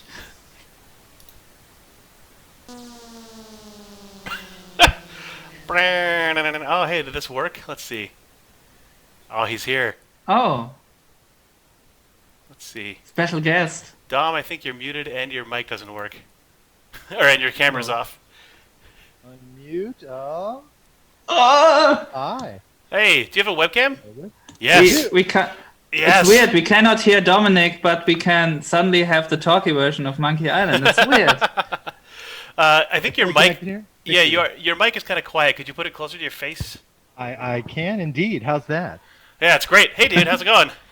Pretty good. All right. So I guess I'll introduce you to chat. This is Dominic Armato. He's the voice of Guybrush Threepwood in, I guess, now all the games. Right, in all of them. Yep. Special editions as well. I meant to introduce you as Got it. as a food critic instead of as a voice actor, and I fucked it up. Sorry. I do double duty these days, apparently. Yeah. So can you see the stream and stuff, or you can see the video? I can. No, I can see the whole thing here. Yeah, I'm figuring out my kid's been trying to talk me into doing a Twitch live stream of Monkey Island for about 3 or 4 years now. So, but I've not actually logged in before today. So, right. Well, welcome. As embarrassing as that is, thank you. It's good. Let's see. Dom, we all introduced ourselves by talking about how we first played or were introduced to Monkey Island. Do you want to do your version of that? I can. I was introduced to Monkey Island on the Sega CD system. Good. Oh. Right? Yeah, I had gotten, I can't remember how I got Loom, but somebody gave me Loom for Christmas, I think. And I don't remember what system that was on, but I thought, oh, okay, so LucasArts is doing some pretty cool games. I'll try this Monkey Island thing. And I was all into the Sega CD. So that was my intro to Monkey Island, was the Sega CD system. This very good. game. Right? Yeah. I still have it, actually. I think I still have it in a box in a closet somewhere, buried. Good. And it got me hooked. So did you end up ordering the re-release of the Sega CD version that Limited Run just put out? Wait, what? What? Are you serious? Yeah, they did a reprint of just the Sega CD version very recently. Is there something uniquely compelling about the Sega CD version? I have no idea why they decided that what the world needed was a reprint of only the Sega CD version of Monkey 1, but it exists now. Sure, so. Why not? I mean, Yeah. For archival purposes, right? I mean, pardon me 1 second here. Mm-hmm. No, it's not right. Hang on.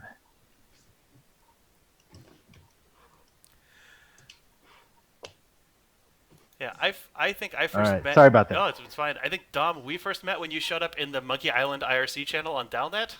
That's true. If I'm not mistaken, which was an amazing, weird thing for all of us hanging out, just being Monkey Island nerds on IRC. And then you showed up and your username was Dminkly, DMNKLY, which I think is a thing Guybrush can sputter out when trying to talk to Elaine. But he it is, speak. in fact. Yeah. It's exactly what it is.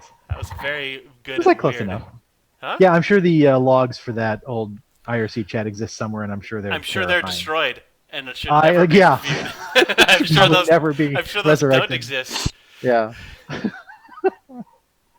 Yeah, no, it was yeah, the IRC chat for a while, and then when the Mix and Mojo crew came out for E3. Yeah, It E3 was like- 2001, I think. Exactly. Yeah, that was when Escape Yeah. from Monkey Island was just announced, and we all went to Disneyland. I think we did. Yeah, in fact, well, I think it was even earlier than that because It might have been a I year moved back, before. it definitely was yeah, because we did 2 years out in LA, I think. Yep. Didn't we? Yeah. And I moved back to Chicago in 2001, so it must have been fairly early on. Yeah, no, there was yeah, because I met you guys up at E3, and it was like, well, we're going to Disney. I was like, all right, let's go to Disney. So, Yeah, that was. and then pasta at my place. God, that was good. Back when what was the motel, the banana, I can't remember, right on in the past the in LA Banana there. Bungalow Hostel. Banana Bungalow, that's that what it place was. was an awful place, Yes. but it was cheap. It was awful but cheap. Okay. Let's do this.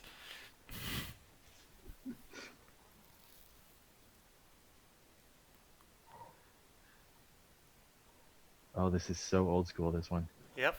Oh yeah, we're playing the EGA version as well. We're playing with the most I know, original graphics. right? Excuse me. As few colors as is humanly possible. Yes.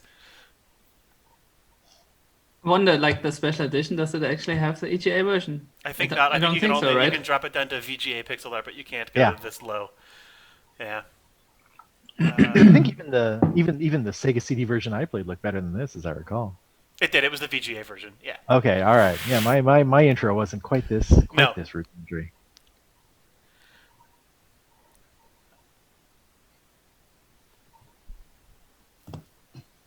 Yeah, I play for the first time played Monkey Island when I couldn't read yet. I was 5, and so that was my and on the Atari ST in this color palette. Oh, And do you guys know each yeah. other, Dominic and Marius, at all? I don't think you guys have actually met each other. I don't I think don't so. think No. not actually in person at any point in time. We've traveled in the same circles in LucasArts fandom at different points in time, but Yeah, because, we've never actually had the opportunity to meet up. Because you have both voiced Guybrush Threepwood, although one of you did it in all of the official Monkey Island video games, and one of you did them in Flash True. fan films where you pretend to understand what the story is going to be and then completely get all of the predictions wrong. So, yeah. There were some predictions I was really good at. Salty Horse in Like chat says people in the forum said they thought that I got hints from Telltale Games. Actually, Oh, so I was. You did not. Salty Horse claims that only one of you got paid, but I thought both of you got paid. I'm pretty sure I did get Telltale paid. paid you to make those Flash animations. So Yes. but It you're- wasn't much, but I actually, yeah. So then you got are a the little two bit paid. people who have ever been paid to be the voice of Guybrush Threepwood in any media. That's awesome. How long has it been now? Are we at the 10-year mark What? since the last official? Since Tales of Monkey Island? I think so. Since the last, or since what was it? The 2009. Special Edition 2, I think was the last thing to go up, wasn't it? Oh, that is, yeah, because Tales of Monkey Island was 2009. And I want to say SE2 was maybe 2010. That's probably correct. Special edition is 2010 of Monkey Island 2, yeah. Yeah, July 2010. So it's been 10 years. We are at that point that I was anticipating where Guybrush is just the meanest jerk in this one. This is like a Guybrush, Monkey Island 2 Guybrush. It's just, Oh yeah, when you're talking to Meat Hook, this is when Guybrush becomes the biggest piece of shit that he is in Monkey Island 1, at least, I think. so out of nowhere.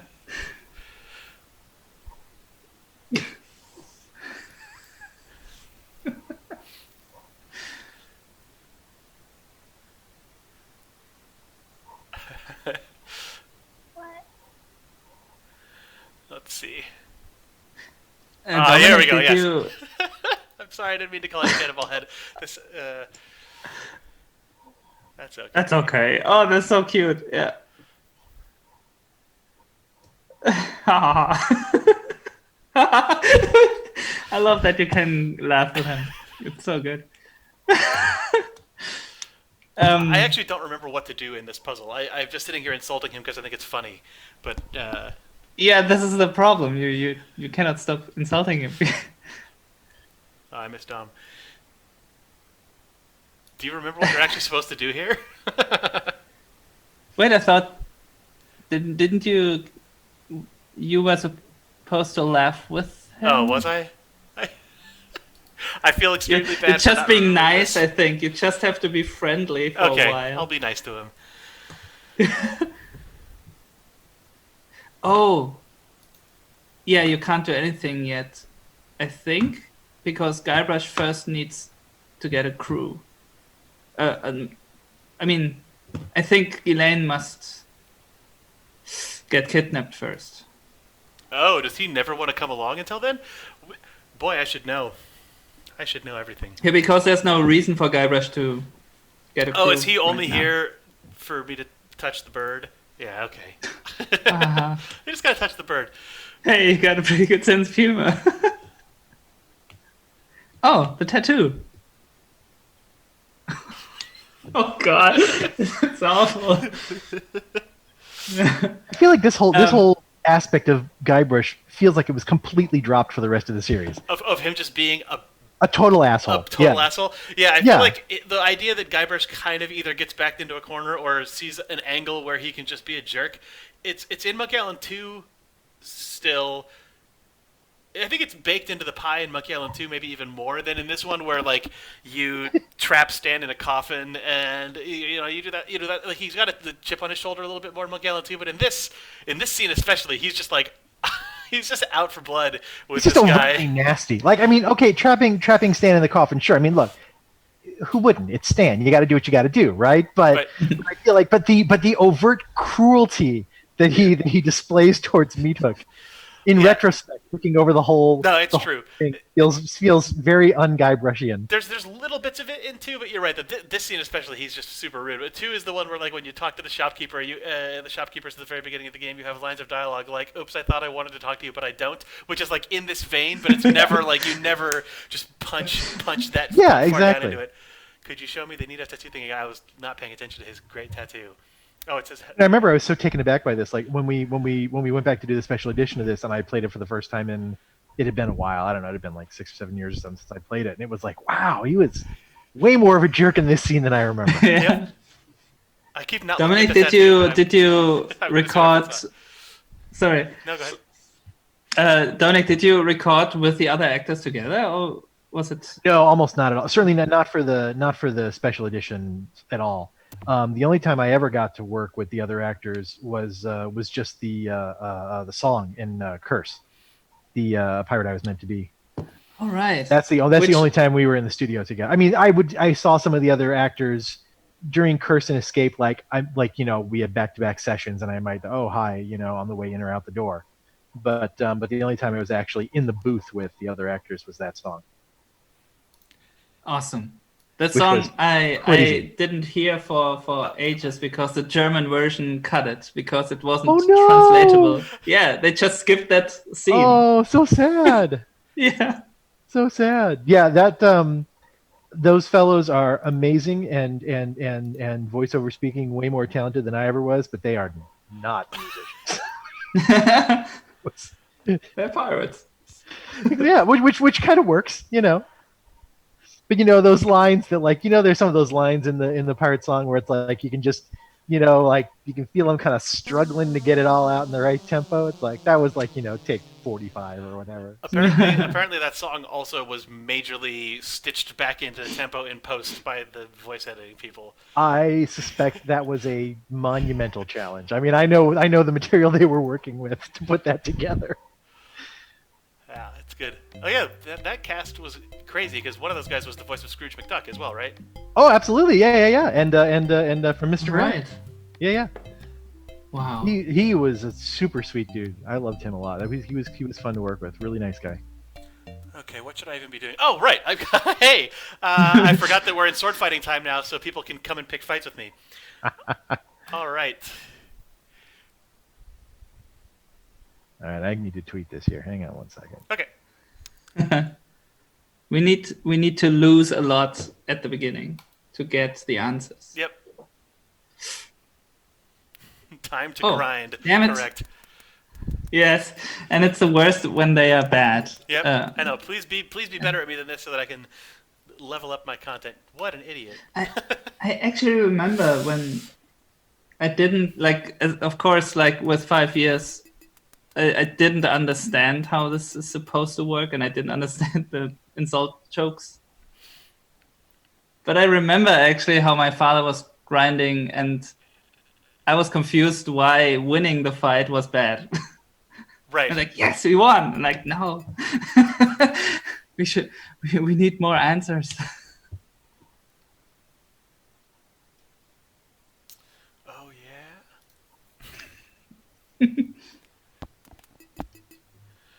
There it is. I give up, you win. Yeah, this whole thing is it's just using just dialogue trees, but then having it work like a combat system where you actually gain kind of levels it's so good. Come here, fight me, fight me, you coward. There we go. If you try to talk to him, then there's one more.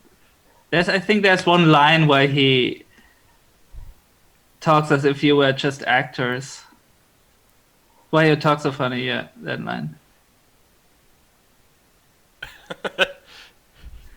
It's everybody topic. Come on, Guybrush, play along. Yeah. Breaking down the fourth wall, man. Yeah, it's that same thing of just feeling like there's weird. Just if you scrape at the edge of this, it's just not real.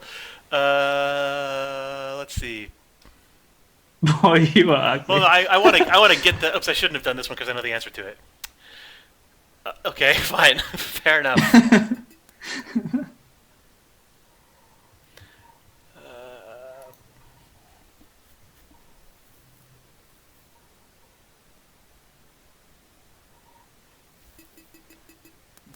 So chat asks Dom, do you have any personal favorite lines? People just want you to do Guybrush lines. Oh my gosh. Yeah. It's been a decade. I can't remember my favorite lines anymore. Oh, that's okay. It ends up being like those little weird throwaways. It's never any of the iconic lines. Something snarky, I'm sure. Dom, I demand you quote the entire script of the game. I know, right? I have the script of which one do I have? I have a script for one of them. I think I have the script for Escape. That's cool. I think it's one of them. It's hidden away in the garage somewhere. Okay.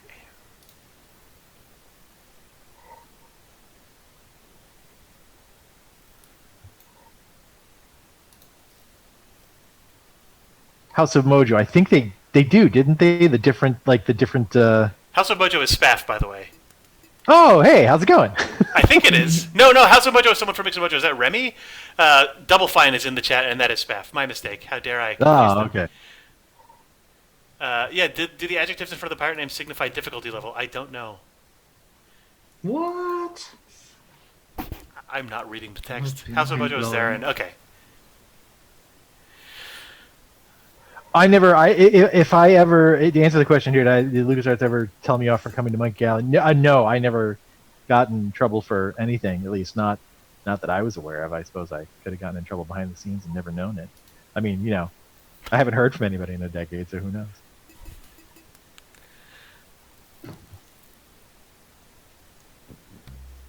You guys talk about stuff while I actually do well in this because I keep not reading.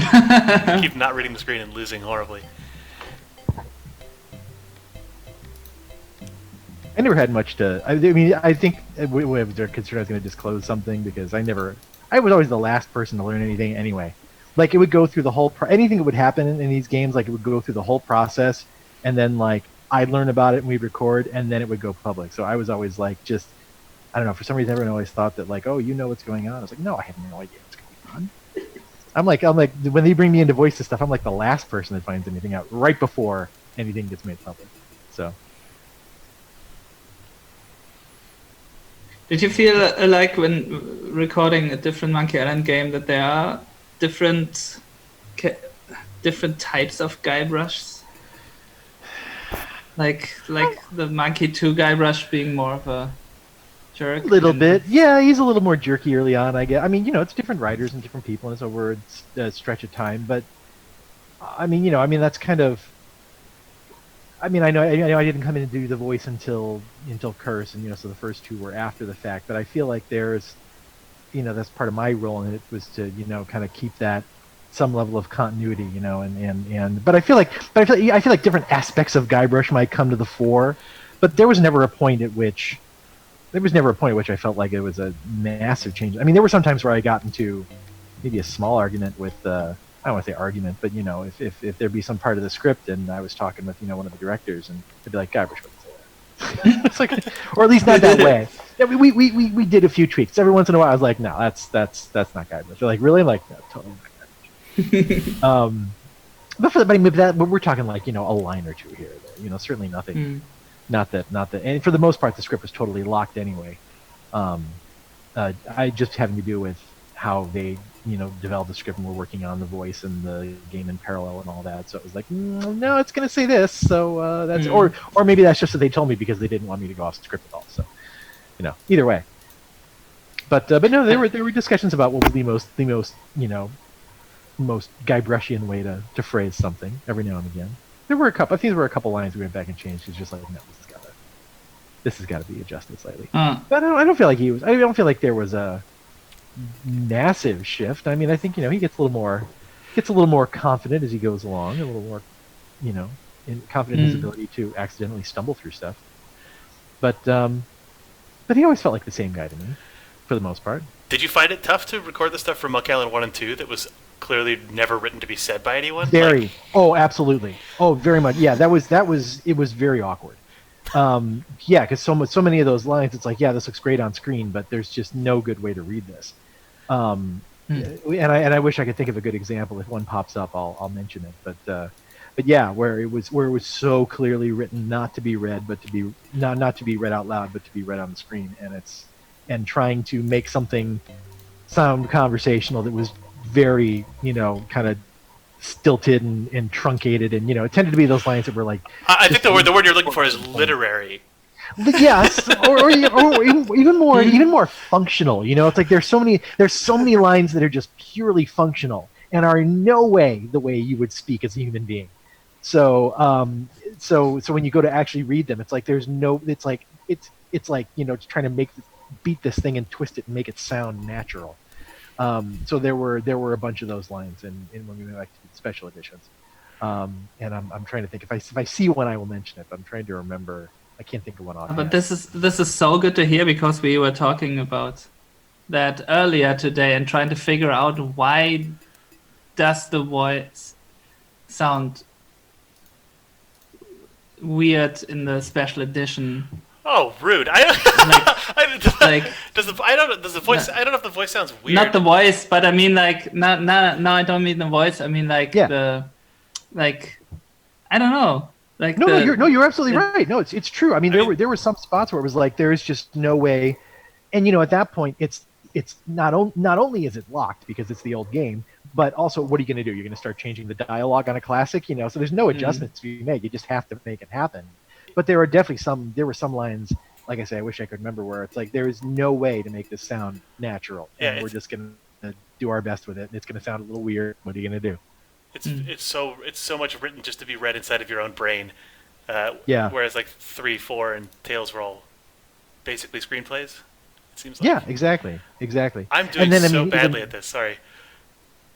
And then there were two angles to that too, because there was the one that had to do with natural speech, and then there was the other angle where there was the stuff. A lot of the stuff that was like procedure generated is not the right term here, but I think of like the clock times and that kind of stuff. Where it's no big deal to write a line of code that pulls the clock or whatever, but when you have to actually record all of those things, and like the what is that? I think of the colors with Herman on the beach. There were a whole bunch of things like that where it was, right. And like reading the times, it wasn't even the sort of thing that they could stitch together like you do with, however they do, Syrian, whatever, all that now. The way the software was structured, I mean, I literally had to read down like every single time. So, there was 20 minutes or whatever it was of me being like, 1023, 1024, 10 or whatever. And that went on for, and God help whoever had to edit all that. They at least cut in Maglen 2, so you don't have to suffer. I think Guybrush in the original version comments on every object where they don't want to write something unique. Oh, where he says Guybrush would nice say anchor. Nice. Yeah. Oh yeah, the nice anchor, generic nice, ones. Nice. And in special edition, I guess Guybrush only says nice. Right? Gotta do what you gotta do. What's amazing too is how much faster it was to record the special editions too. Like we did. I mean, I think of how much. I mean, it's you don't think about it playing them. I don't think, but I mean, just the volume of dialogue. I mean, Curse and Escape. Those were like, I'm trying to remember now, but well over 20 sessions. A voiceover session being 4 hours, maybe 30, maybe more. I mean, it was a significant, huge chunk of time. I mean, we recorded the thing over the course of a month. And for each of the special editions, it was like, okay, flying to San Francisco, knock it out in a couple of days and go home. But just the sheer volume of dialogue was so much greater in the later editions. I don't know if that's something that is even necessarily obvious from playing them, but it's a huge difference. And I don't know how much of that is because there was more back and forth talking, or if the dialogue branched more, or if there was just more specific commentary in the later ones. Like, we've got specific lines for 50 objects in every room as opposed to, 3. I don't know. But it was a massive difference, like order of magnitude difference.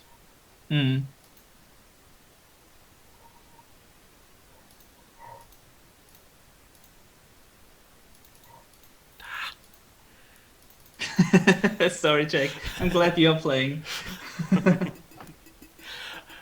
I feel like I'm doing very poorly at this. There are no words for how disgusting you are. These are short. Thank you. That is very kind. I think it doesn't hurt that at that point that was the third and fourth and fifth games we were working on. So yeah, I mean at that point it is a little more natural and it does go a little faster. But even so, even if we'd been working at the same pace, it still would have been a huge difference. I mean, even just the script. I remember getting the scripts for Curse and Escape. I should go and see if I can find it. It might be sitting 5 feet behind me on the other side of this wall. I mean, the script was literally this thick. It's a giant binder, like about 6 inches thick. Whoa.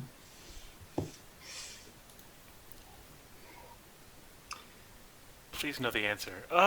These guys are also bad at sword fighting. It makes me feel a little... I feel better for being as bad as I am. But, alright. You make me want to puke. Ugh, the worst. Should I see if I can find this script? Yeah, go for it. I'll be right back. Let me see if I can find this script. Hang on. Maybe the solution is in there. This guy knows nothing. This guy's a waste. In the Sierra game, you could just type in the answers. But now you have to learn them first.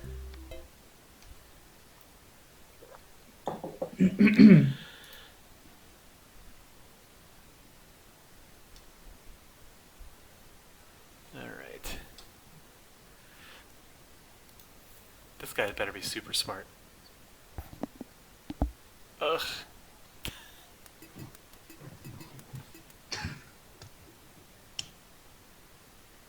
Press 0. Sucker punch him, yeah. Wrong game.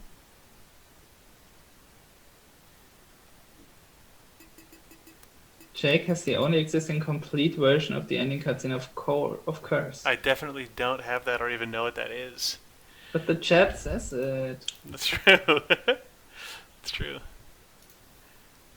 The complete version of the ending cutscene? Or is that a comment on how Curse of Monkey Island basically doesn't have an ending. Yeah, it has like a cut it musical just number. ends, right? Yeah, just the camera just cuts and then the Just Married boat sails away. But I think there was some big long scene. Come here, you. Come on.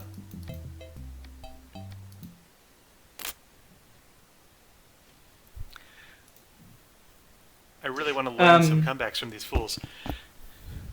When you found most of the insults, we shouldn't defeat Carla yet. We first should get the idol. Okay. Because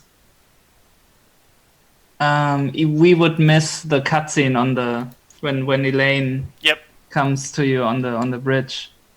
If we would. Oh, this guy insults sword fights. Aha.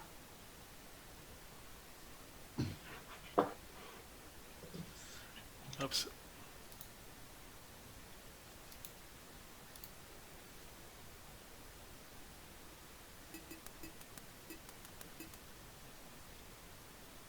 I always, in that pirate, I always saw Rod Stewart in. Even as a kid, like, can't unsee.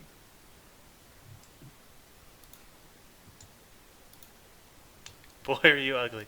I like those bottom ones, they're so stupid. Did I already use this one? I hope I didn't. I probably did. Probably a fool.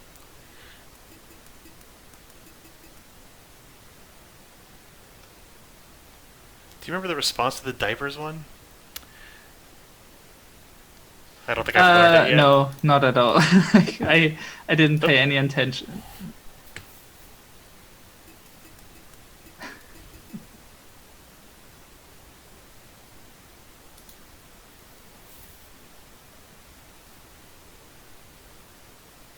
Oh, this guy finally is giving me the answers that I crave. Wait.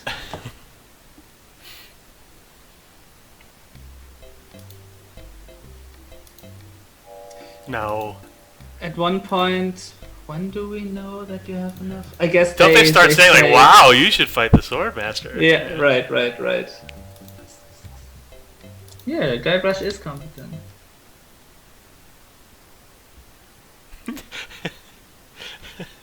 Thomas Mulvey in chat says, "I feel like most dairy farmers could beat me up."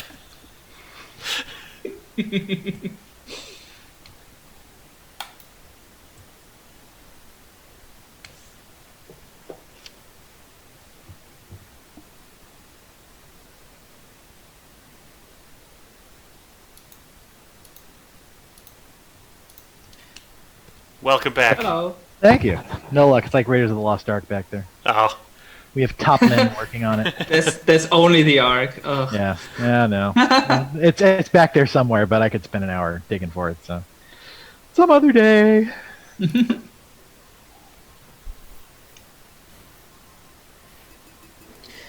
I noticed that I sometimes forget that about the whole secret of Monkey Island thing that we all want to know the secret and such. I sometimes forget that in Monkey Island 1 and 2, like, nobody really talks about a secret. Or I mean, like Guybrush is never really interested in the secret. In the secret of Monkey Island? Yeah. Like, the protagonist doesn't... Isn't it because it's? I mean, isn't the fact that LeChuck's ghost ship isn't that is the secret, and somehow we turned it into something that was never revealed? It's so obvious. It's right there. There is a huge lava pit with a ship containing a ghost pirate underneath it. That's a pretty big secret, to be honest. I mean, that's quite a lot. I kind of feel like the secret is self-evident, and then at some point. At some point, Ron just decided, well, if everyone's going to make a big thing out of this, I'm going to play along. Yeah. So, I can't tell you. Yeah, that's true. Like, Guybrush talks about the secret at the end of Curse. And also you can ask about the secret in Monkey Island 2 as well, when you meet LeChuck. Oh, can you? Yeah, it is one line... when he's about to drown you in acid, he has any last questions, and those questions are randomized. So sometimes you cannot ask it, and if you ask that, the Chuck states that you will find out in a moment. Okay. All right. Well, that But- blows that theory then. All right. So the theory. So all right. So in the canon, there is actually There's a there is reference. So In the pre-curse canon, there is Yeah. in fact reference to a secret as yet unrevealed. Okay. All right. Scumbuddy in chat says you can also ask Elaine about that. I guess in the end, when you're looking up at the fireworks or something. At the end of Monkey Island 1, you can say, "What is the secret of Monkey Island?" really? Let's see here. Yeah, but this is what I mean. Like how the game doesn't actually. I feel like the interest in the secret just came from us, and like the game never bothers about it at all. I don't think the game cares. And I find it hilarious because the game is called The Secret of Monkey Island, and yeah, I don't know. If it were made today, like it would all point at like there's a secret and such. Okay, I'm trying to actually be good at this now. I'm trying to be good at a video game. Be good at learning. I'm glad you're driving because I can't concentrate on this many things at one time anymore. Yeah. I can't remember if I'm just using the same insults over and over again either. Oh, good. Take that. Oh, there we go. All right. Victory. Oh right, someone pointed out. I totally forgot that my background is the game's background at the moment. Oh, did you do it? They said I'm good enough to fight the Swordmaster, so instead I'm going to poison some Okay, meat so yeah. and then go visit Elaine. Yeah, get the idol. Ah, Go in I there. think you have everything you need.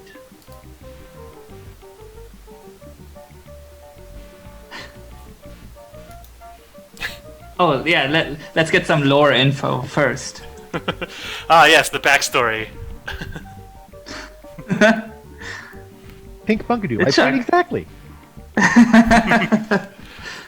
Well, It's like, what more do you want out of a secret? yeah, it is right there. You're right. No, go on. Oh, the dog. Who did the dog? Yeah, Dom, who was the voice of the dog in the special edition?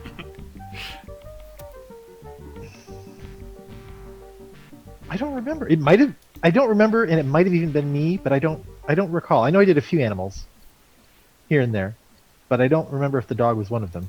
No, it wasn't me. It was somebody else. I think that's a credited. It's a credited role, isn't it? Probably is, yeah. Yeah, Dog. it is. What am I supposed to use? I don't have the right flower. You I guess? just have to combine the meat with a It's not the yellow one though. flour. What? Nope. No, take the meat out. Why? Can you pick it up again? Yeah, I just have stewed meat Ouch. now. It's useless. I think you just have to combine both in the inventory. What? I just put the flour on the meat. Okay. Use. What does the food critic say about this? Yeah, Dom, what do you think about me using the stewed meat with a flour? I mean, I generally try not to use sedatives in anything I cook, but you know. Did I fuck it up? I probably shouldn't just put What? it. I put it back in the stew. I never used the pot actually. Oh, really? to- I always thought you were supposed to stew Yeah. it. Well, I don't know anything. Well, I probably shouldn't have done it. It's fine. Meat or meat-like substance. I probably need to go get a stupid flour again.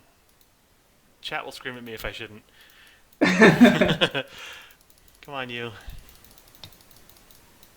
I've cleared its condiment status. Yeah. Where you going now? I gotta go get another flour. Cause Really? Oh. It just says stewed meat. The dog will appreciate the extra effort.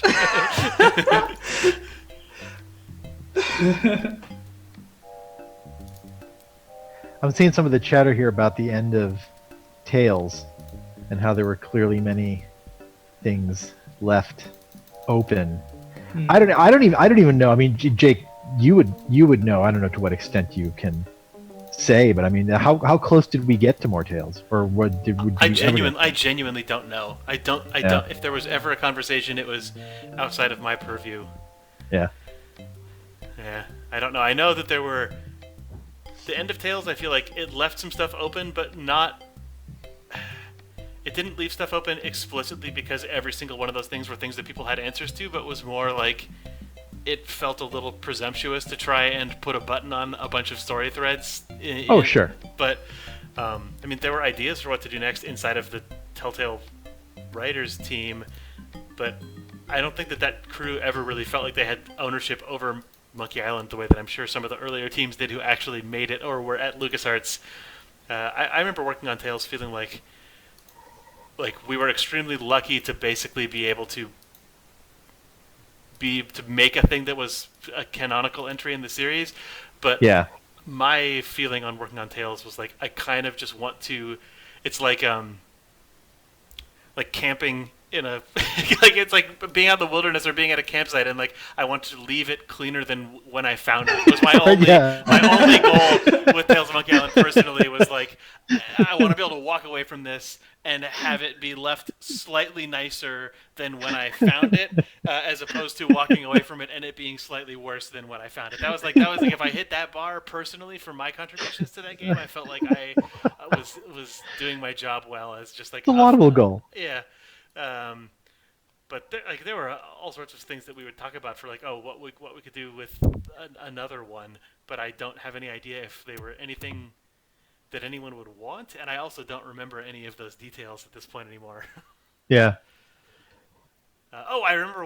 Okay, well, I'll dorkily say one thing that I really wanted to use if we ever did another Tale, or if we ever did another Monkey Island at Telltale, which was at the end of Tales of Monkey Island, Morgan is a ghost, and I think she's working for the Voodoo Lady. Is the implication at the end of yeah. At the end of Tales, and I remember we thought that it would be cool if you end up meeting Ghost Morgan again later, and she has to bring you to like an island of ghosts that I thought would be cool if it had basically a Haunted Mansion vibe, like bring back like the ghost party stuff from LeChuck's ship. But then for Guybrush to be like, oh yeah, I was dead, I was a ghost once, I went to the Crossroads, and then for them to all be like the Crossroads, and that's like the idea being like you're like a college boy and they're a bunch of townies, and they're like, screw that. The Crossroads is like some this fancy pants guy says he went there. Tourists go there. They're like, yeah, we just died and became ghosts. I cannot relate to whatever you're talking about at all, as a way to basically just undo any of the drama from the end of 5 and just kick Guybrush back down to being a big loser, where he's like, oh, ghosts, I can totally deal with ghosts. It's very Guybrush-ian. And then come on, I'm like, what are you guys? They're like, no, I don't even know what that is, Crossroads, please. I was a ghost too. Yeah, so that was the one idea that I remember for like if we ever continued it. And yeah, let's see. I want to use this meat on this dog. Poison dogs. They're just sleeping. Just sleeping. Really? I want assurance for that. That meat toss animation always reminds me of something from like Hugo's House of Horrors or something. It just has like such weird pixel art energy to it. There we go.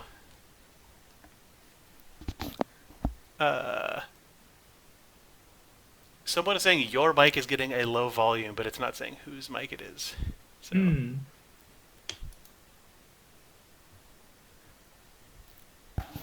Captain Mickey, to answer your question, yes, absolutely, I would love to do more. Not in my hands. Oh, Dom, what, you want to make another Monkey Island game? Weird. Shocking, right? Never guessed. I'm sorry that my mic is doing weird things. I have no control over it. It's a shame that mine, which is the most direct microphone connection of all of them, is this the one? Is that my mic? Did that make noise? Yeah. Okay. I realize I'm repeating myself with the Indiana Jones references, but I felt like, I remember the day that they announced the sale, and I was like, well, that's it. It felt like the last scene of Indiana Jones, like they're going to box up Monkey Island and wheel it into the warehouse full of Disney IP, never to be found, never to be seen. Oh yeah, when Lucas and Disney, when Disney acquired Lucasfilm, it was like, yeah. Although, if I'm not mistaken, there was at least a time when they redid the queue for Pirates of the Caribbean in Disney World, and some of the people who made Curse of Monkey Island work in Imagineering, and I'm pretty sure there is or was Monkey Island music inside, like buried deep in the music loop of the Pirates of the Caribbean line for at least a time. Just a little. Whoa. I don't remember which either Jonathan Ackley or Larry Ahern, one of those guys works at Imagineering, and I can't remember which of them it is. That'd be great. If that is true, I am excited to tell that, and if that is apocryphal, I apologize for my apocryphal knowledge. Man, the EGA backgrounds are so good. Like the black wallpaper that is just actually black, and then it's only defined by the gray, and then the little spill of light means it turns purple. It's good. Oh, the candles are animated here. And there are parallaxes, apparently. Look at that foreground What? parallaxing. That ship scrolls at a higher rate than the other elements. This never happens again, right? It happens in the... I'm surprised by this. It happens a couple times. Let's see. Whoa. I thought that was another Pillsbury Doughboy, but it's not. I can't repeat enough that on the Atari ST, man. It's like mind-blowing to me. I don't remember anything. You just have to enter the door right Was it there. this door? Yeah, okay. Yeah. Here we go. Faster Shito. Oh, classic. This is the most out-of-control scene in this whole game, maybe.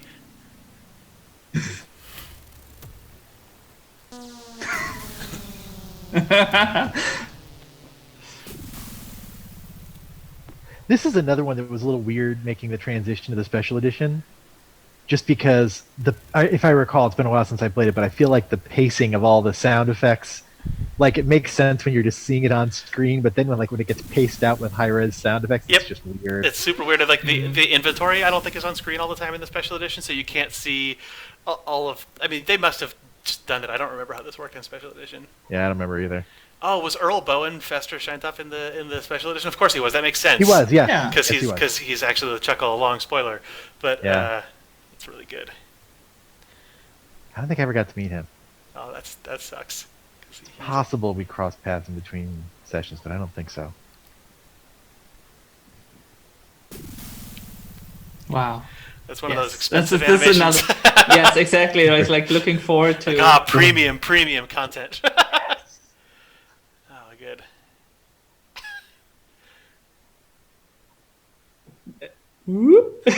That looks like the getting shot out of the cannon animation. Maybe it's not. Maybe one frame was copied. Go for repellent. Okay.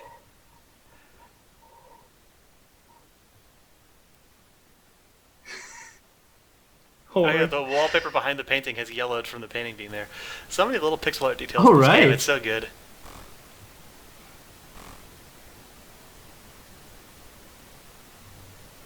Oh. It's beautiful. I can't open it. I like that it goes back into regular adventure Yep. things.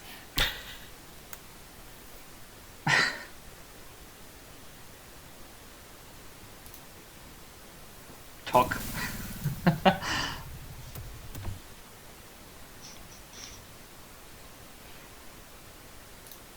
A file. I got it. Yay. Oh, I Almost. also have all the good... Oh, what do I need now? Go to Otis. And you need the... Oh, I need a file. The cake. Yeah. Yep. Is this where Elaine comes in, or is that later? It's next. Next entrance, okay. Because first I've got to get the file so that I can then dive back in and... It's hilarious how you get that. Or why Otis gives you that. Isn't it just like he just had a cake? Yeah. Yeah. Like I didn't realize that the file was in the cake, yeah. Yeah. The means of his escape. Right there. In his I grasp. think you can just... I don't know go where to the... Otis, What is the... Is this the jail?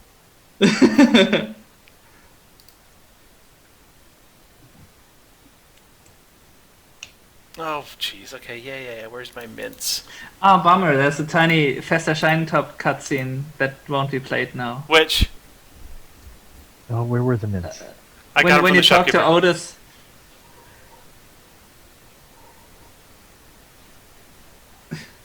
stream keeps dying on me here. Would you happen to have a file you can? Oh, sorry, I'm just not paying attention. I'm just saying the thing I think is funny.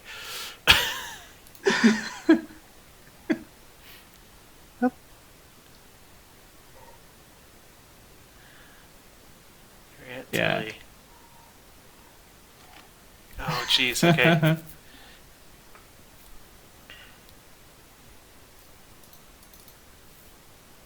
Nice. This is speed run potential.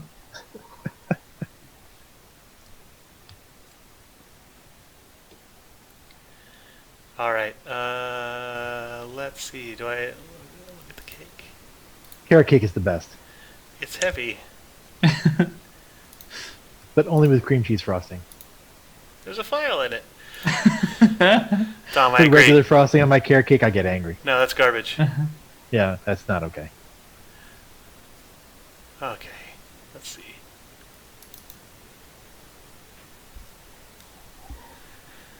So here's a question. How far are we going to play today? 21 minutes. Jeez, oh man. The 80% speedrun is 21 minutes? Wow. Yeah, press Control W. That's true. That's the true 80% speedrun of Monkey Island is... Oh, that hockey doesn't work in ScumVM, I guess. Where it says, are you sure you want to win? Yes, no.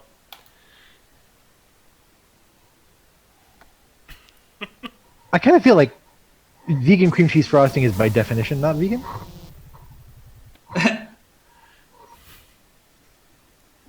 It just has to look like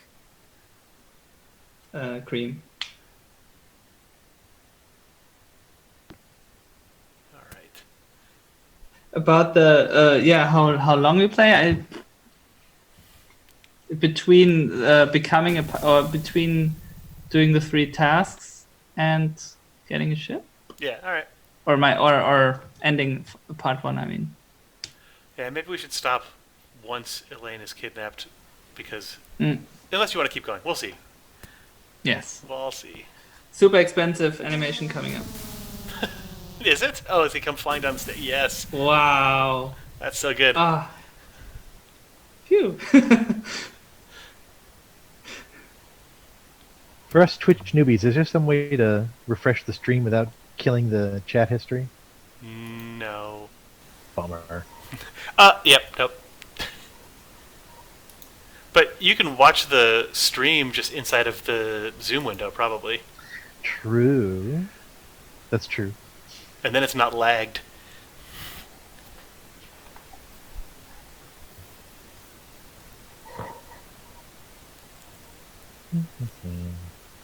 Or you can pause and restart it without refreshing.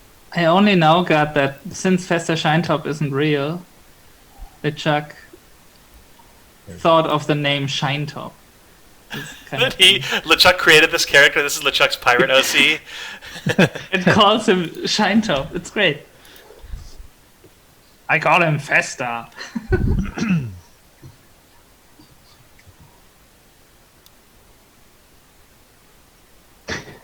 All good. I got it now. I think I got this figured out. Oh, good. Zoom on the left, chat on the right. We're good. I'm proud of you, Dom. You know.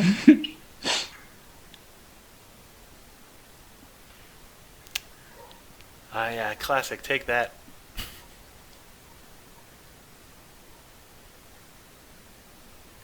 Here comes the Dmiggly.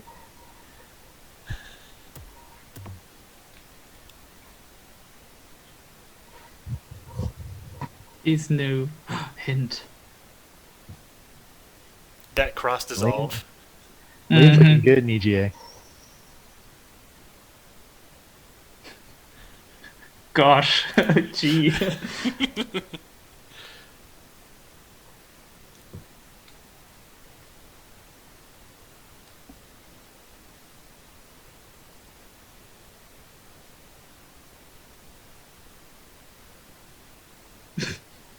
Gee.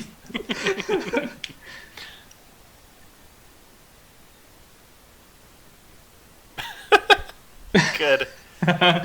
Classic.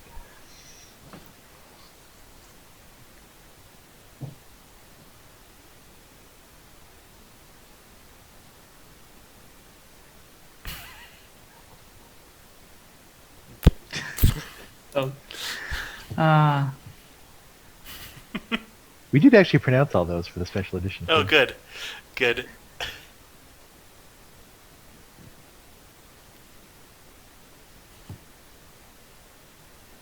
yeah, I think this to me is one of the things looking forward in the special edition. Exactly that. Hearing Dominic you go, saying there that. it There it is. is! There's, Yay! there's your old username. Good.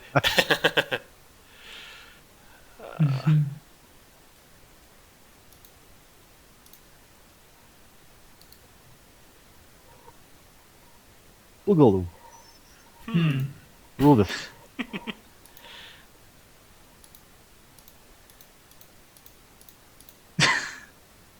Leave the chaos.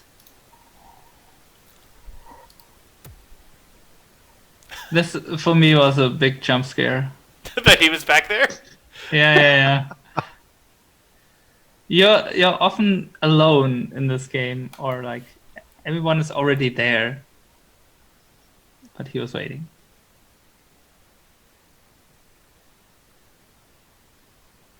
Oh man, I forgot about this. Oh, this is the best. Best puzzle in the game.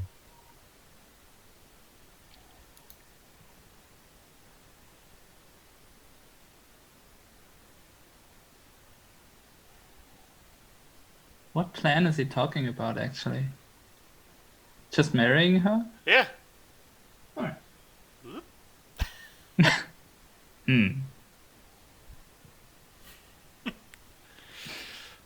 This game, the writing's so good. Yes. There's yeah, if you stay longer, there are these pirates appearing on the top, right? Yeah, we should. I Yeah, like they that have dialogue a lot. conversations, don't they? Yes. Do you have the power to walk around down here and all? Yes. A little bit, yeah. Everything's just out of reach.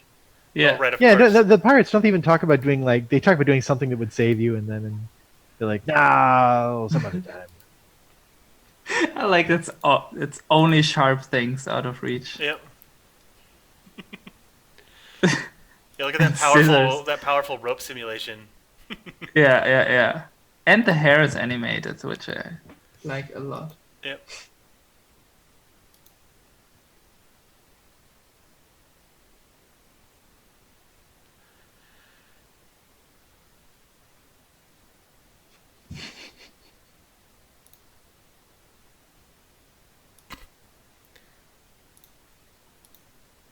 Don't pick it up.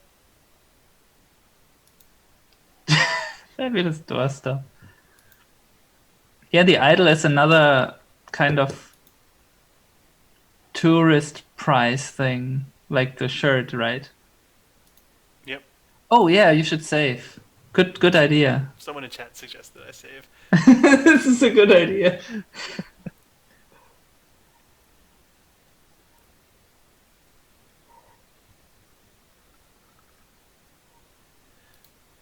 Oh, Here there they are. Hey Nick. No! Yeah, it's the murder weapon, right? Yeah. That big knife you've got there. Yeah.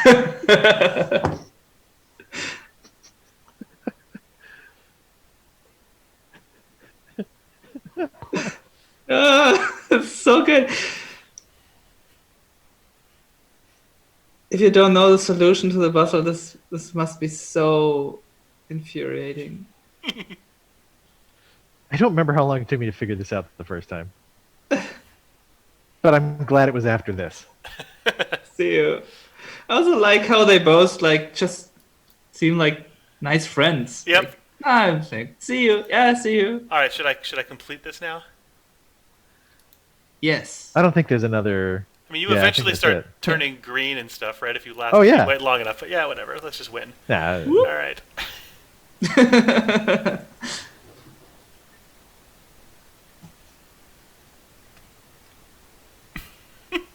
Wonderful. I didn't wait the whole 10 minutes. Sorry. Well, that wasn't so hard. oh, here it is. One of the best scenes in the whole series. They get a little misty.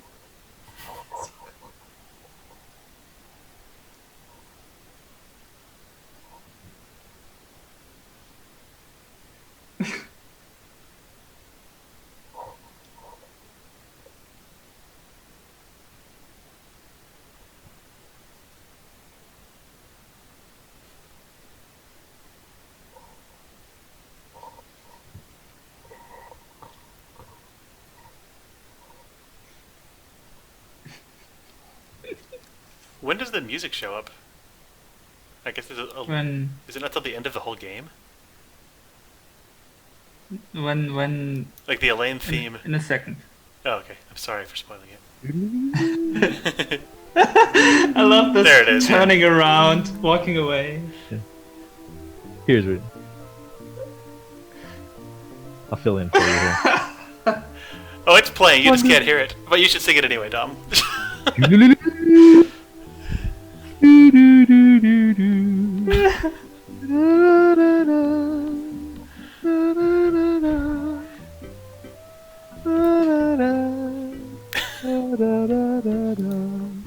I don't listen to this soundtrack often. None of us That have was ever very listened to close. this music yet.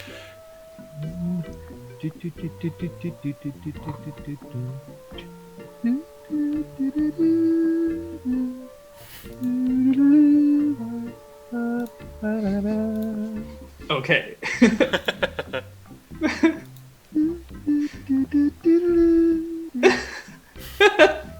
Incidentally, Jesse Harlan's soundtrack for the special editions was just stupid awesome. Yeah, he did a good job. Mhm.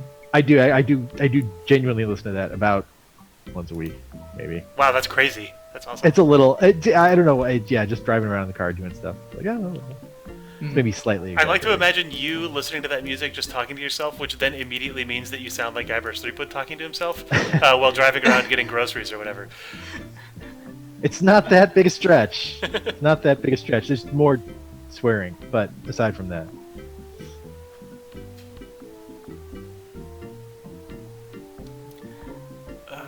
Let's see. What happens actually if you show the idol and the shirt? Like when you prove now that you did things.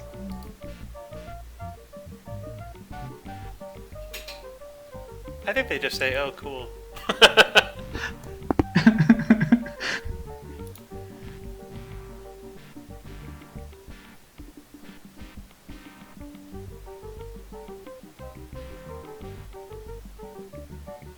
Oh, it's a chic T-shirt. Chic t-shirt, yeah.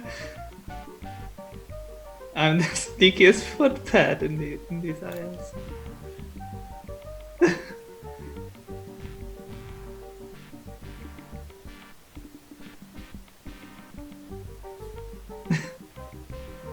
That's it? Yep. What have they been doing the entire night? They've been sitting here drinking and being pirates. Yeah. They've just been vaguely piratical. All right, well, I guess I gave them the Piratical, idol. I like that. I mean, I kind of feel like that's one of Mike Allen's hooks, isn't it? That being a pirate is 98% binge drinking and 2% piracy. Yes. All right. Yeah, so I guess you only have to beat Carla. Right, what am I doing? Why would I go this way? I'm a fool.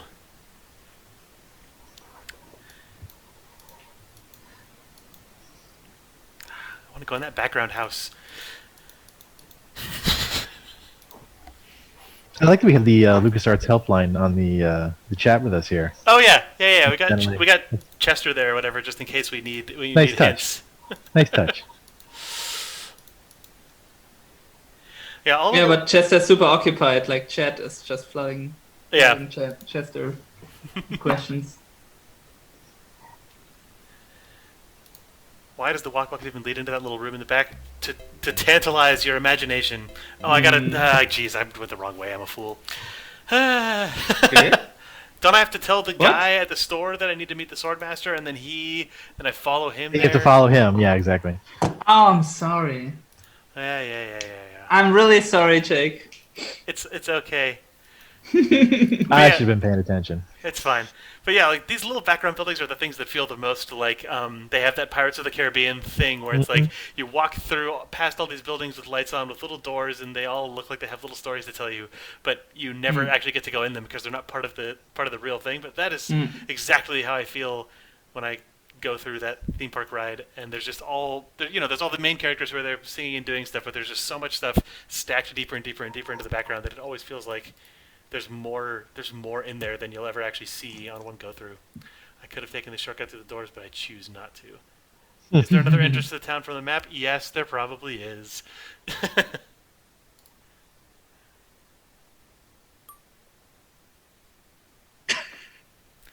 This goddamn guy. Whatever. I'm trying to remember who voiced him in the special edition. This was one of my favorite voices in the special edition. Yeah, I don't even remember what he sounds like in special edition. Dom, do an impression of the guy.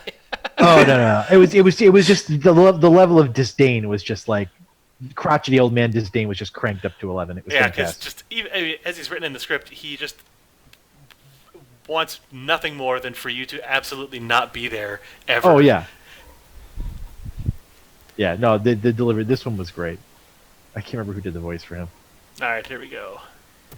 It is the this is like the what I also like how Chase music's on. everyone is. Oh right.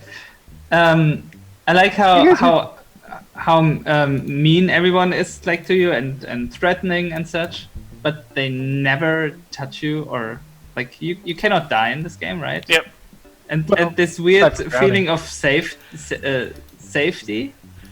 While everyone is so aggressive against you, it's so interesting. It's the fact that works like that means that you feel like it's safe for you to then also be a spiteful prick to them if you really want to be, I think. Or it's like you have the safety to then insult them back and know that it'll be okay for you to do that because you're not going to get punched in the face, so you can try it on.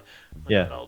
But I think also, but that's very much, I don't know, for folks who may not have played this at the time, that was very much that was a philosophical shift. Uh-huh. Because the context of that was that, the other big adventure games were the Sierra games that were just brutal and they would just slay you at every turn.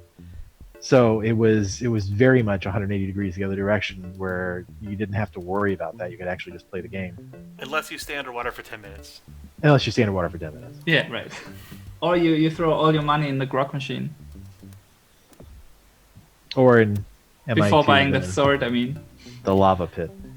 Yeah, the way that shopkeeper walks into darkness and he has that like fade away animation is so good. His little pixel dissolve.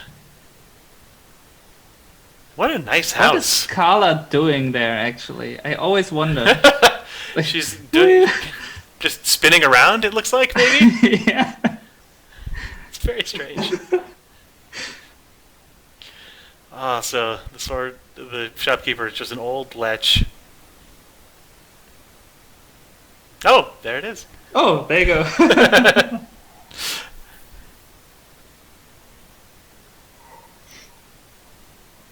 Oh, I think Carla's rotating there because they didn't have a practicing cool sword stuff animation. JP says. But she has a sword fighting animation. She could have just been like, well, whatever. I like that she's just spinning around. It's a good, weird thing.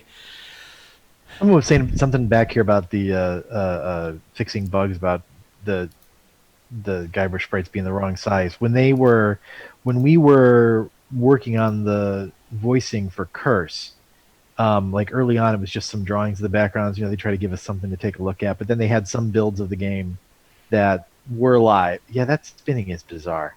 They had some builds of the game, that were live, but they hadn't done all the backgrounds were in, and it was playable, but they hadn't finished up the character animations yet. So all the characters were little, teeny, tiny, like knee-high, full throttle characters. In place of the Monkey Island characters.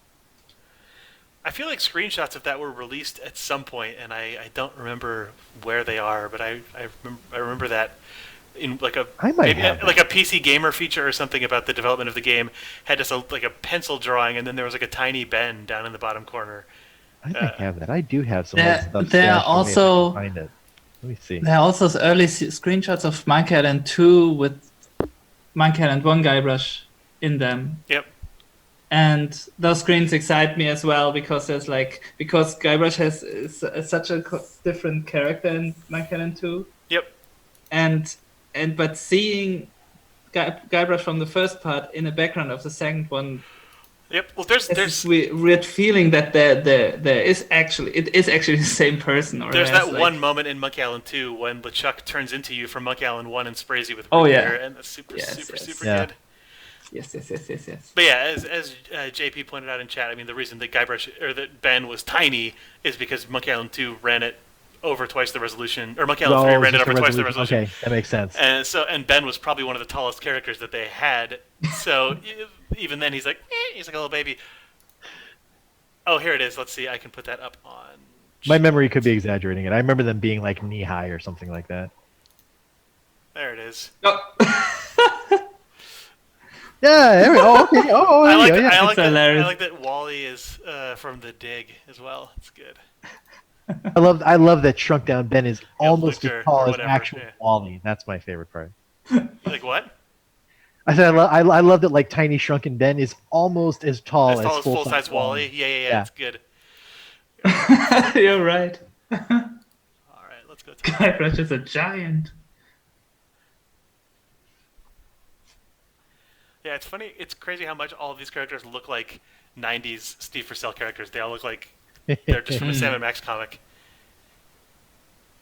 I'm trying to see. I beg your have some old pardon. stuff here. Let me see if I can find it. There we go. Oh, here we go. What? I see EMI screenshots. Are you finding illicit I'm content? finding. Maybe.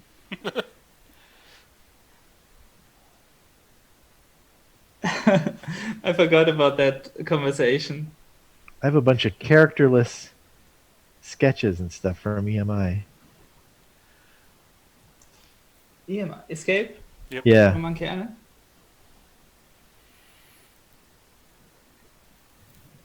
Well, if you. I'm trying to find some curse stuff. Oh boy, I wasn't paying attention. I immediately am just gonna get You destroyed can ask her. by the Swordmaster. Yeah. Yeah, that's it. Like the first thing I'm saying in this fight, like, could you just, sorry. I love that she is like the boss fight version of the fight sequences, where the insults line up to comebacks that you learned for completely different things, and you've got to reapply everything. It's so good. God, it's so good. Yes. I feel like a few of them were reaching a little bit, but Yeah. you know.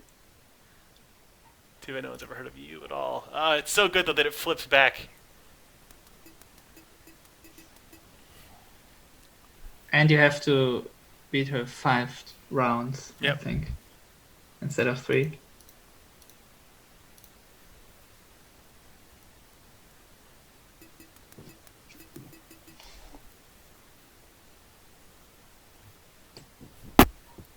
Oh boy. Oh! I might have some stuff here. Is it this? Man, What's that? I don't remember what the solve is for my tongue is sharper than any sword. I feel like the insult would have also have thing in caps, all caps. Yeah.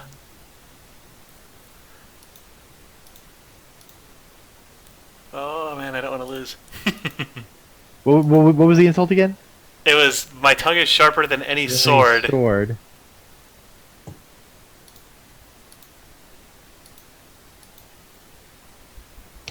I know I'm gonna lose. It's killing me. Oh boy. Well, It's got to be. you don't lose immediately. It's got to be the tip and the point, right? Maybe. I'll just say it and then Maybe, I I'll don't be know. wrong. But No, you can blame me then. oh, feather duster? Oh yeah. Yeah. Stop by me like feather duster. Oh well. Even before they These enemies run away at the sight of me. I think it's this. Before they slay her, yeah, it's got to be. Yeah.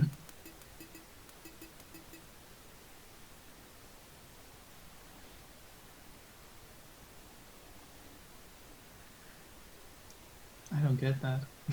What?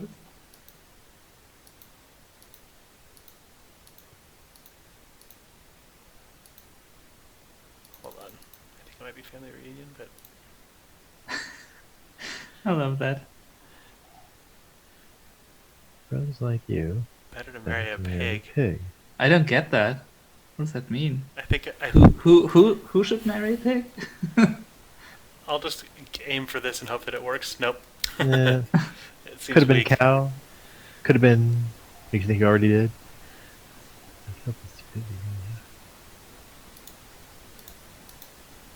That could be Family Reunion, right? I think it's this. No. Nope, I'm bad at No, this. Nope. R.I.P. I might be missing some. Could be, right. I usually see people like you pass out at tavern floors. Maybe that's probably this. Yeah, that makes sense. Maybe it doesn't. Huh. Yes. Yeah. Victory! Hey! All right, I got enough of them right. Well, I hope you're happy. Don't I, I like also just get a how- crappy T-shirt for this too? Yes. I kind of like how when you defeat her, she just stops. It's Yep, not like it's the like, nah, sword flies fine. away, but she just stops. Like, nope, okay, Whatever. fine. All right, I'm a pirate now, I guess. You can now. Look at that sky in Oh, the no, background of those trees. So good. Yeah. So good. It does have the sort of cartoony shapes in the EGA version that didn't quite make it into the VGA sometimes. Some of that stuff gets straightened out. What do I have here? Where are all the pirates? Oh, there it is. Yes. Beautiful.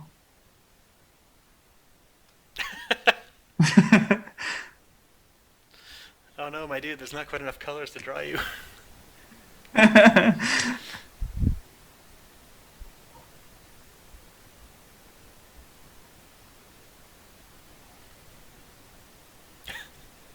Wow.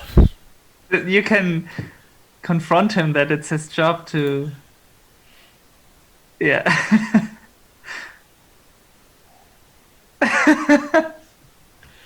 JP points out that the mist is just an object drawing in front of the boat, which is true and it's really good. Ah, beautiful. I love those solutions. On Monkey Island trademark. So stupid.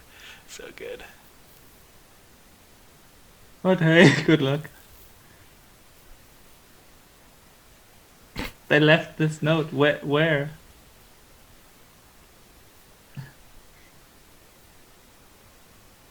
What's on the note? Let's see what's up. That's the stuff, Tom. There we go. Digging up some old stuff here.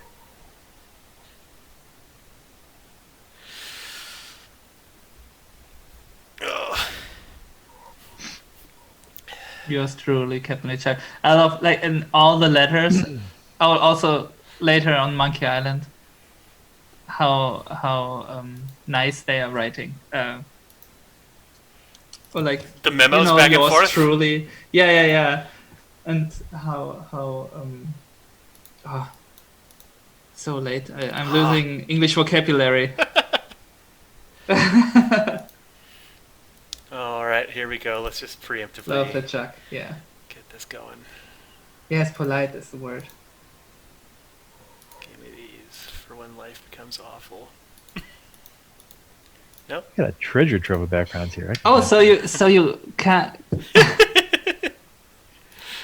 Poor So Oh, here we you go. will never be like these three pirates never tell you that you're a pirate now. Yep, you have to learn for yourself. Oh, this is hilarious. Let's pick up. No, let's talk to Cook. Sure. Oh, No! God, that animation is out of control. So good. No.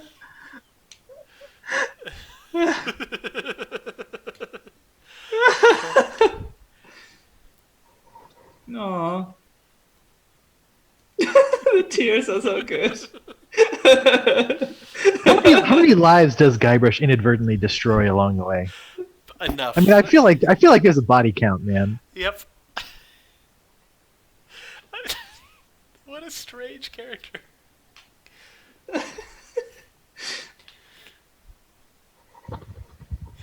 Will you join me? Get me a drink. Get your own drink. Man. Imagine the world where you could recruit like- this chef as a character. Smile and Stan. What a weird name. I only now noticed that on this table, there's always someone telling you what to do. Yep, that's true. This is the quest giver table. Yeah. Oh. All right. Alright, I'm off. Good luck. Be sure to wear your mittens.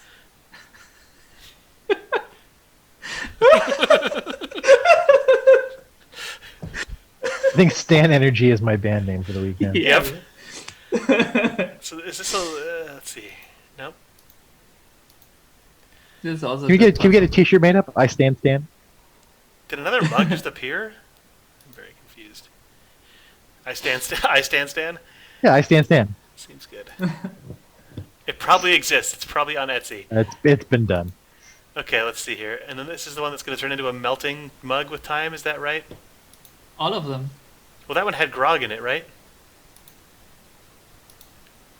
Or do I have to fill it? No, you have to fill it in in the kitchen. the kitchen.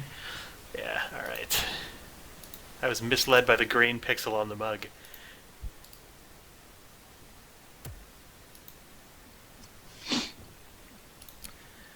I hope that 5 mugs is enough mugs. Oh yeah. I think 2 are even enough because I remember not getting the puzzle and I always tried. Like I click to just with one mug. I remember Get being the whole awful thing and- at this puzzle for some reason. Melting mug. So anxious.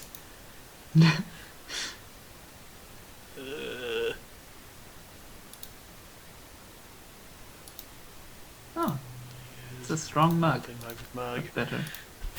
Mug of grog.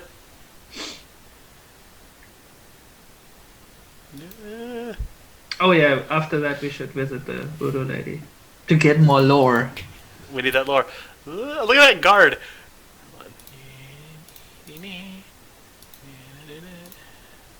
Yes. Okay. You can also free the rat What? and Otis. Oh! Yeah. And then Otis will be angry about that. I don't think I ever did that. I should have. I failed by not coming in here and just going, "Hey, Otis," tss, and then just letting the rat out. Prime comedy opportunity.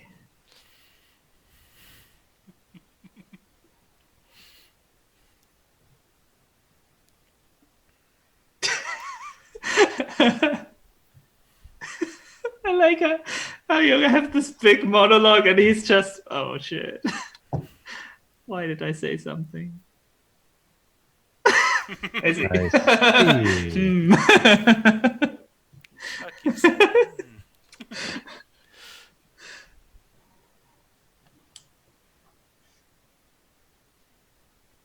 What a turd. Well, other use that line as well. Pretty good trick though. The rat would probably be more useful to me than the rest of the crew. Yep. Ugh. True. Meanwhile. Oh, another good animation. See, how is this not the secret? We'll never know. What? Faster? What? You were LeChuck all along. I mean, what? Like he's...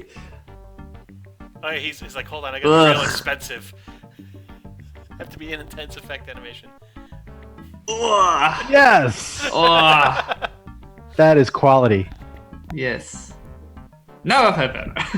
That also does feel like a Steve Purcell, given that I think he did the Bishop Mandible getting ripped apart in Loom animation. Oh. Yeah. It's good that he has the real map of Monkey Island behind him as well. Yeah. Yeah, like that. There's a bed. Like the ghost pirate sleeps in a bed. Mad Moose DK says it's not the secret because everybody knows the pirates are hiding. Like, that's fair enough. Even the cook is like, yeah, duh, he's on ship's under Monkey Island, whatever. Not even a big deal.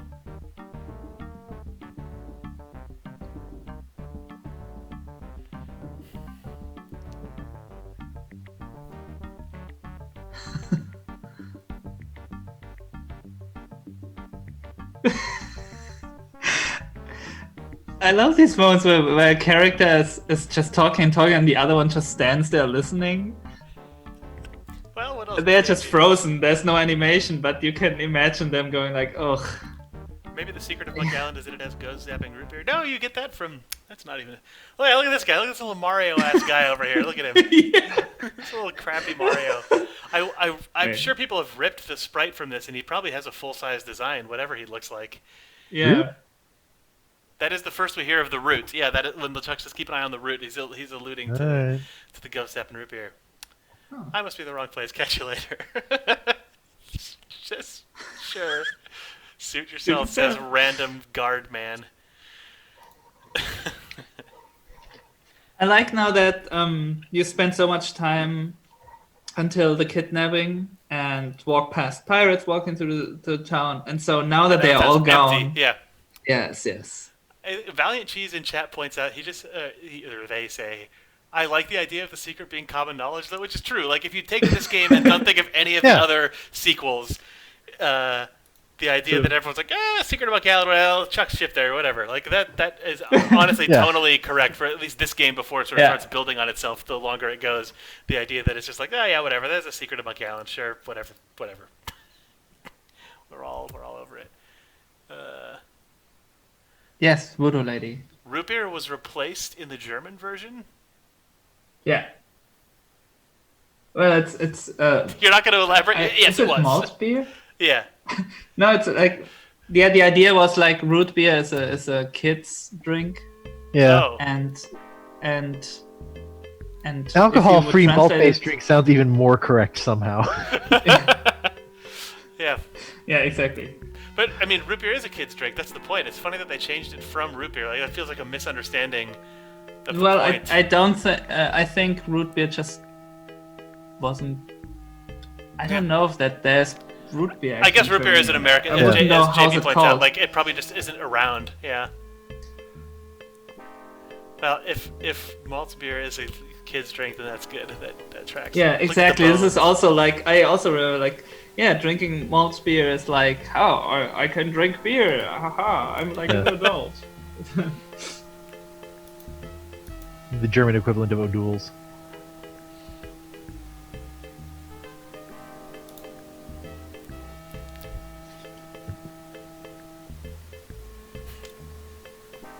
Oh no, yeah. Nice. To learn the future? Yes. Look at those colors. Nice. So good. It makes me see quiet.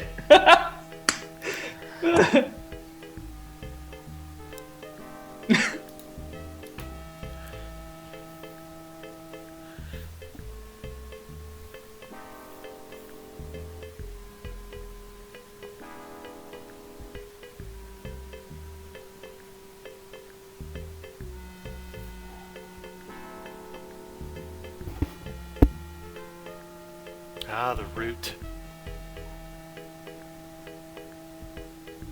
Yeah. Yeah. When Guybrush gets hyped, that he just says "yeah" with an exclamation point. It's so good.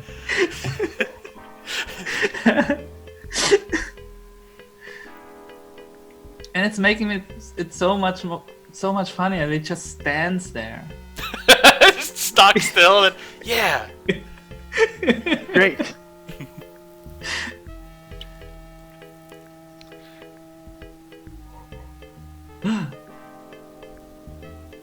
Of yourself.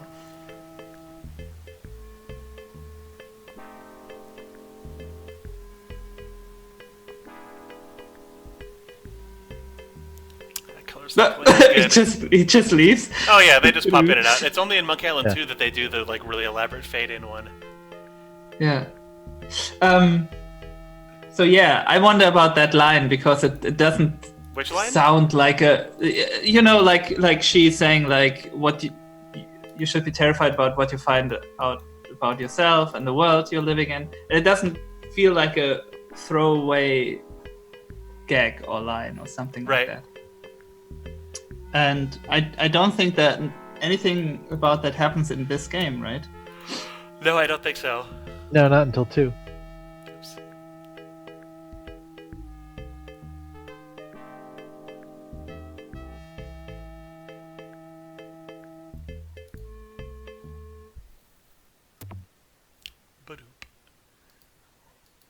Can I not use these? Oh yeah. Can we blow this island yet? Oh no. No. Man. You wish. No, we gotta go get a ship. My least favorite puzzle in this game. The haggling thing. Yeah. But that's basically it, right? Then we just gotta tell everyone to be on the crew. Yeah, and get a ship, and also, I think this is the first big time that Guybrush ruins someone because how's that? You get money from the shopkeeper. Oh, I gotta get the yeah. I need to get the line of credit by robbing the safe. Oh, right. Boy, there's a lot. Okay, here we go. Buy a ship. Can you guys hear the music or no? I couldn't figure out how to No. share it back out to the video call, unfortunately. So only I get it, and everyone on the stream gets it. But you guys don't get any of it.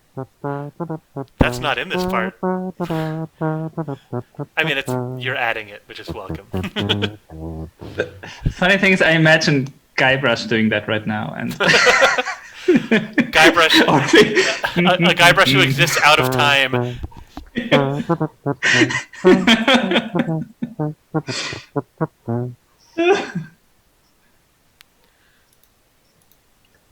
Oh yeah, Chad's talking about this place that people think Melee Island is based off of. Although I think Ron has said that's not true. But like, that is an amazing likeness. Oh wow! Yeah. No kidding. Yeah, I'd never seen that before. Yeah, it's wild. There are many cities many towns in Germany that look like that. If you go to some cities in Europe, I think you will find a lot of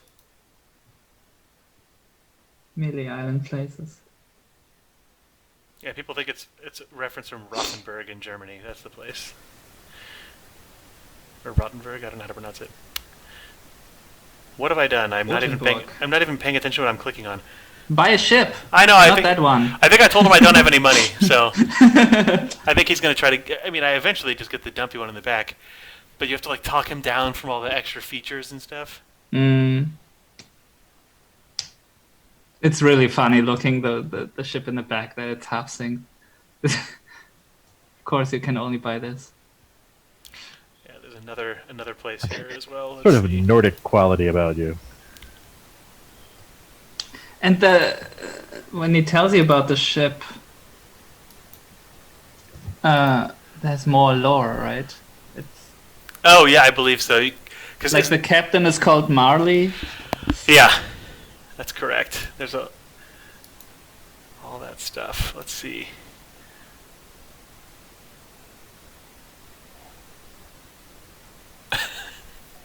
Stupid chicken.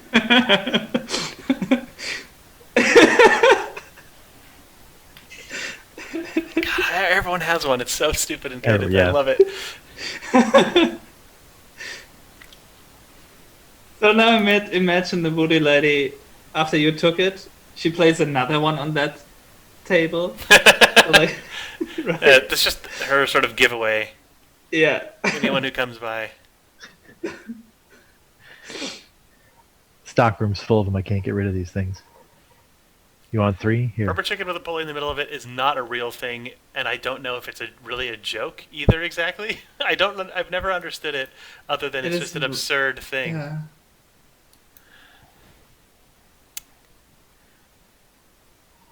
Yeah. You should talk about the other ship. Which? Oh, well, why is Stan showing me this one? Tell me about the dumpy one. Right. Okay, let's stop talking here, dude.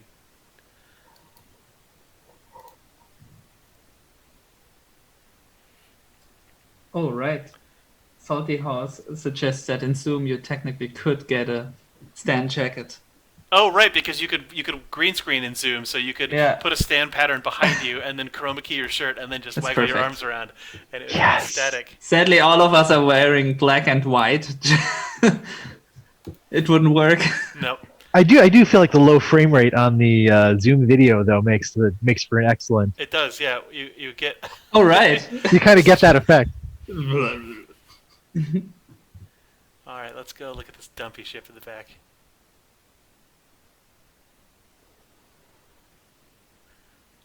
Sea monkey.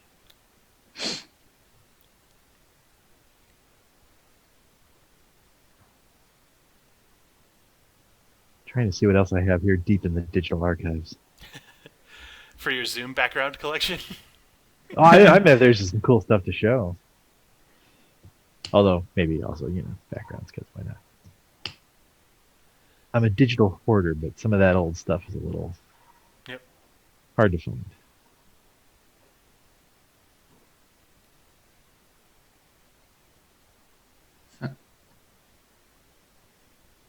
All right. The ship came back with chimps on board. That's weird. I forgot about that story, but there's concept art for the Monkey Island movie that has a bunch of... Oh, that's like the giant monkey made out of a bunch of smaller monkeys. Yeah. All right, well, let's see. I guess I gotta go get some credit. Yeah, it's crazy that we're still in part 1 of this game. But it's the biggest part. Yeah. Part 2 is super short, part 4 as well, and...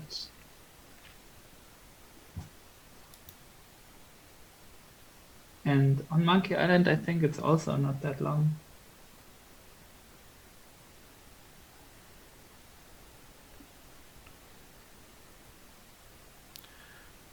Raincoat asks, what is the LucasArts phone picture from? It's from in Monkey Island 2, when you're lost in the jungle, you can call tech support, and you get that person, they show up in-game on the hint line.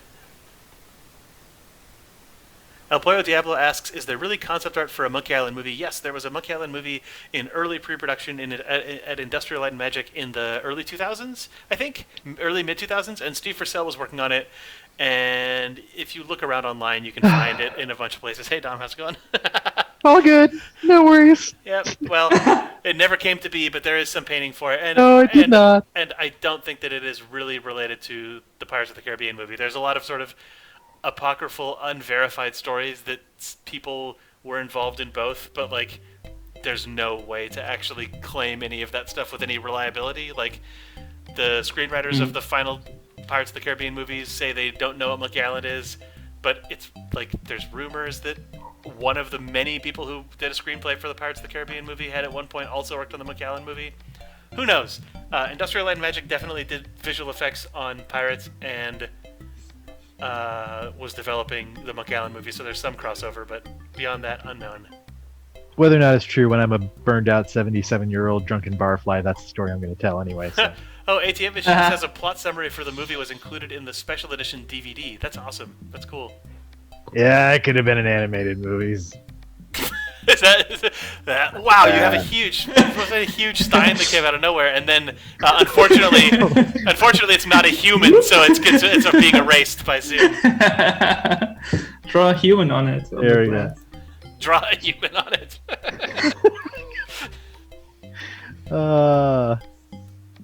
There we go. There it is. Ah! For a second I thought, how did you do it? I was really amazed.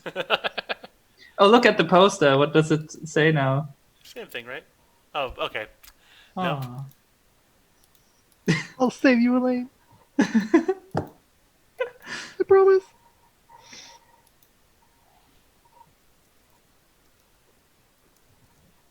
I auditioned for Herman Toothrot.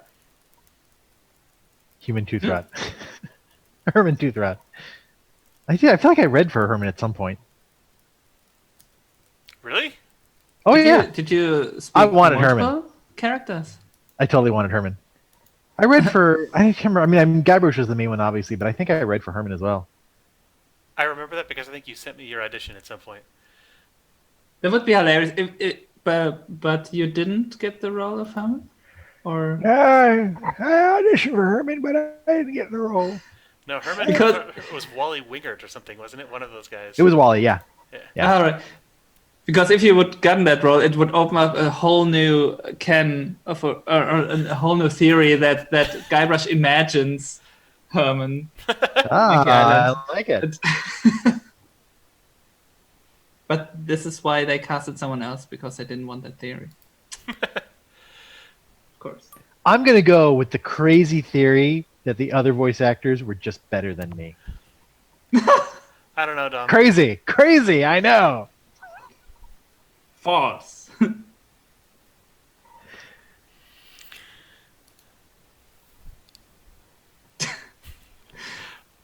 Yeah, this is something I didn't understand as a kid.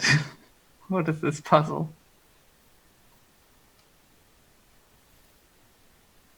Oh boy, you gonna write this down? Yeah.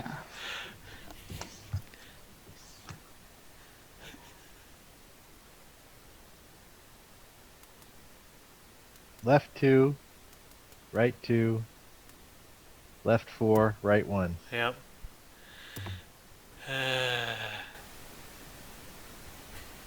2, 2, 4, 1.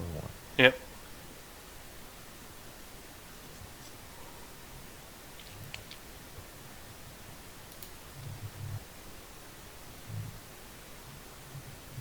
Oh yeah, here, let's just, real quick. This is some of the Monkey Island movie stuff. The Monkey Island pitch content, Oh, yeah. which was linked in chat. You got drawing. You know, it's possible that you know what, I think I never even looked at this. Oh, this one is so good. Ah, that drawing is so good. Oh, dude. It's so good. I need to not look at this. Oh, sorry, Dom. Don't look at it. No, it's okay. No, you're not looking at it. No, it's fine. I'm cool with it. I've moved on. Yeah. Well, whatever. Wait, where is it? I love that stuff. Steve Purcell posted a bunch of these little paintings on his blog back in the day, but this is a couple different artists. It's not all Steve. I have not seen this. Oh, it's cool. I think I think most of them only popped up half a year ago. Yeah, it's all pretty recent. Yeah. Yeah, someone's pitch deck for the...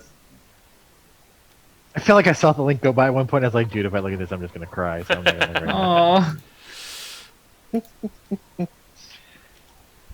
All right. Anyway, let's get back to whatever. Don't stop on my side. I'm good. All good. Okay, let's see. Where's my computer game? Here we go. To be honest, I'm between jobs. It's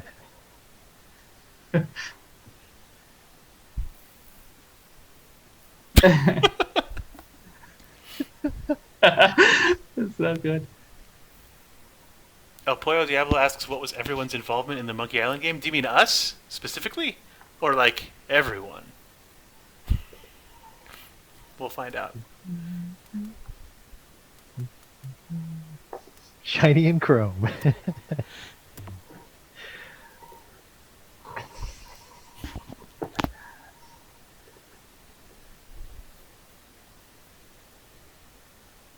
I pirated some of them. Yeah, so did I. I also did. But eventually bought it later. I also bought them all later. I've bought these games enough times. Us specifically, I worked on Tales of Monkey Island. I did some user interface design on it, and I co-directed the 5th episode of it. And I did some other stuff in between. And Dominic is the voice of Guybrush Threepwood, and Marius made cartoons for Telltale to promote Tales of Monkey Island, and otherwise, you're just a lover of Monkey Island. Yes. Yes. I made official promotion material. It's true. With the cartoons. That's 2, and then 2 up again. It's locked. Yep. 2 left, 2 right, 4 left, 1 right. Yep. Let's see if I can remember my hotkeys. Y for a yank. Was that 4 or 3? 4. Oh. I'll just do it wrong. There we go. You're right. Did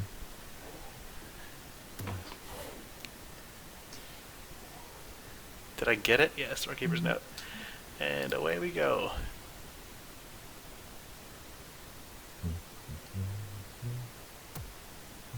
I'm still on the Guybrush and Elaine love theme. I failed to do it wrong.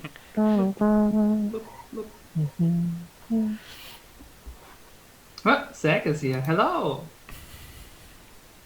Hey. Wow. Oh, we are over.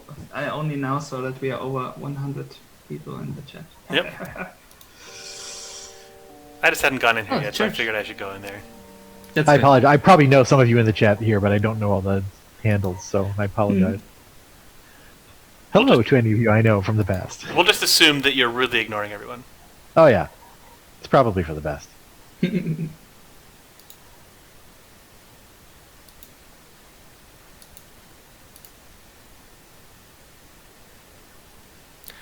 Don't you think Elena Guybrush fell in love pretty quickly? I do Did think you that. see her? Come on! Yeah, but then they fall out of love very quickly as well in Monkey Island 2, Yeah. and then it's only in the third one that they get married and screw up the whole You story. know, What? sometimes What? sometimes those relationships burn hot, man. Yeah. But they got married after all, so that's fine.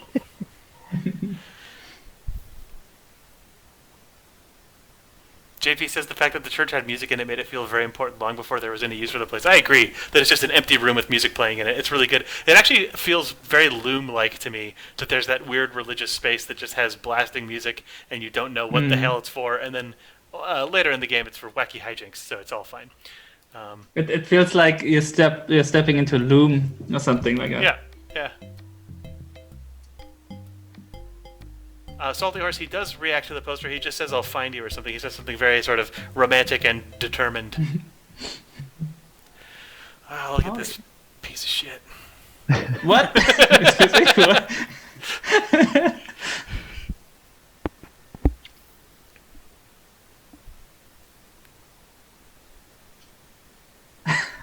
There we go.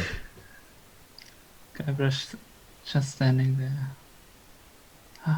All right, show me the dumpy one. Let's do this. Can I see that cheap one again?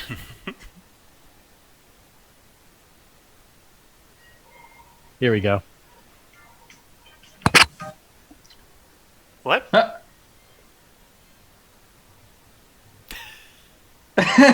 Oh, that's the music, the actual music that only us can't hear? Yep. Yeah. Oh, can everybody else hear it? Is it just us who can't hear it? Yeah. Well, this scene this scene didn't have music in the original game. They only added it for the CD-ROM version. So the first time Stan's theme ever actually shows up is in Monkey Island 2. This scene is just dead silent. It's one more of those scenes in Really? Monkey Island 1 that is weirdly creepy when you play it for the first time, because it's just all of this stuff takes place in what feels like just a nothing.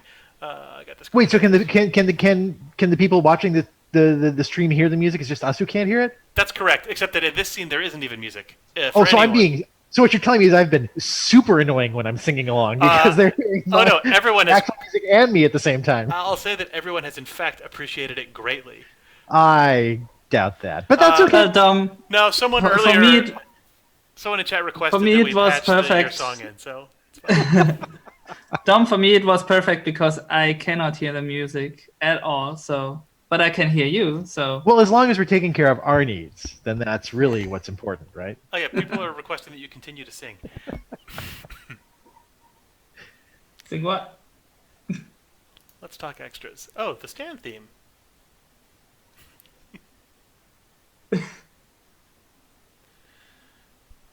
Oh, these extras. Oops. Let's see. Get that out of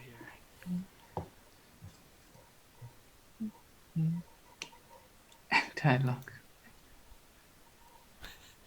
In the spirit of Monkey Island using adventure game verbs to simulate actual things, this puzzle is you simulating the actual act of haggling down a car, which is just not actually fun.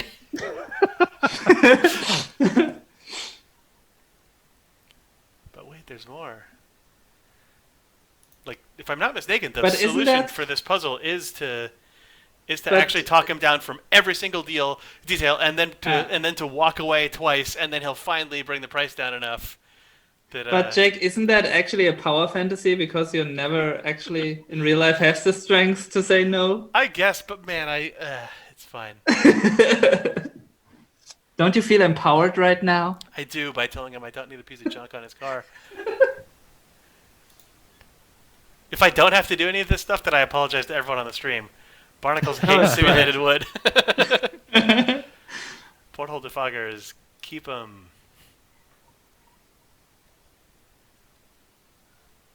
Anti-lock anchor. I thought I already said no. Well, hopefully this isn't. How many of these are there? I think Racket pinion I rudder. think it goes in circles. So Oh, does it? Well, yeah. So I think you did everything now. maybe he did. Maybe he That did. does sound useful. What if I just keep doing this forever?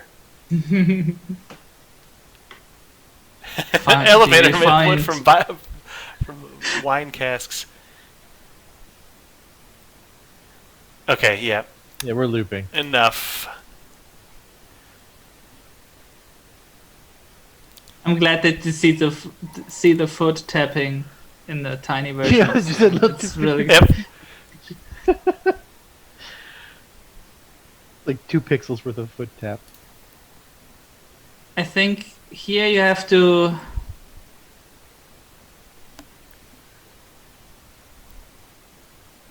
go from cheapest and you have to go higher.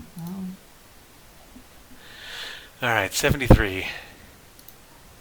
My son decided to reach way back and has been playing Metal Gear Solid all week long. And he comes out, I'm like, what do you think? He's like, dude, I can see the pixels. It's like, you have no idea. You have no idea, kid. Yeah, come play this.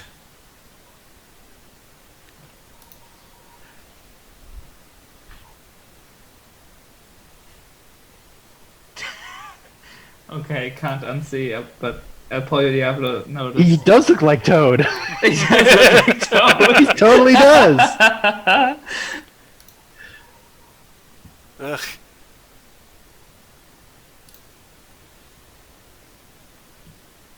Good thing we don't hear him in Toad voice. You don't hear. Okay! First hand!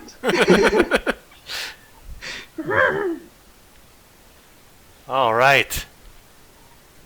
Gimme it.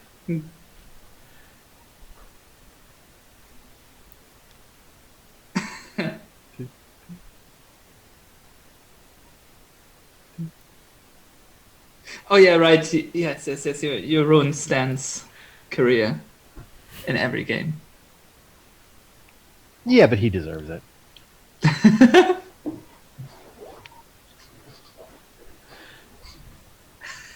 Sucker. Pixel smoothing. I would never activate pixel smoothing. All right. Good, you have a ship.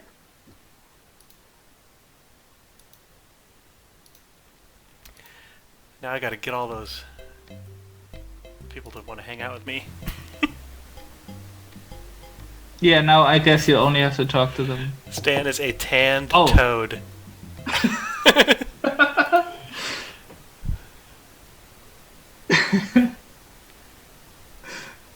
Oh jeez, hi, that's right. He wrote, I love how quickly Stan writes that note to hang Yep. on his door. Sexy camera pans and it's there. It's really good. Whoa.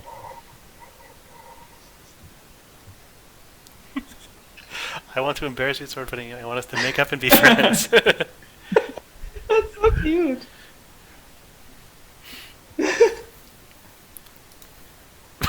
What a weird conversation. I want us to make up and be friends. The governor's been kidnapped.